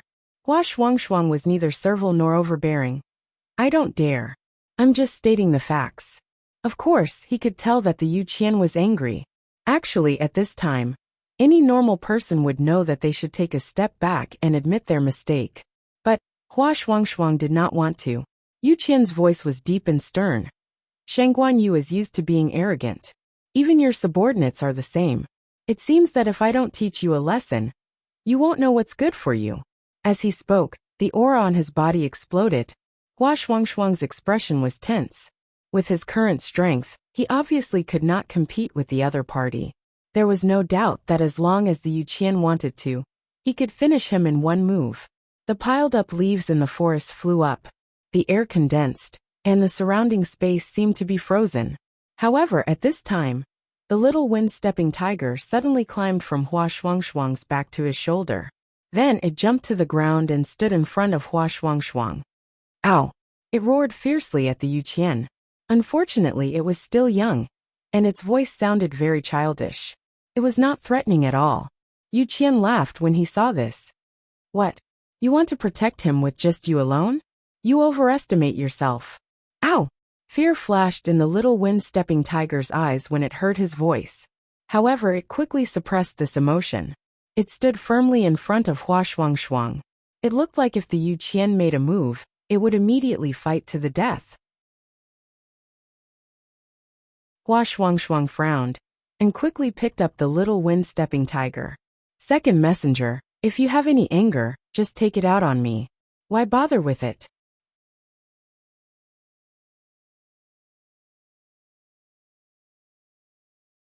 Chapter 2407. Yu Qian didn't think much of it. After all, he didn't care about both humans and beasts. He couldn't do anything to the first divine emissary, but how could he not punish Hua Shuang? And this little bastard. Yu Qian rubbed the web between his thumb and forefinger. If he wanted to blame someone, he could only blame himself for being born in the wrong body. He had already killed the wind-striding tiger that bit him. This little one must be holding a grudge against him, and wouldn't be able to be raised well. Since that was the case, he had to settle this once and for all. Therefore, Yu Qian's attitude was very firm. He glanced at Hua Shuang and sneered. How strange. Speaking of which, it's not even your contracted divine beast. Why are you doing this for it? He had thought that Hua Shuang was doing this because she had a contract with the wind-striding tiger. But after taking a closer look, he realized that wasn't the case. Hua Shuang's actions were even more laughable in Yu Qian's eyes.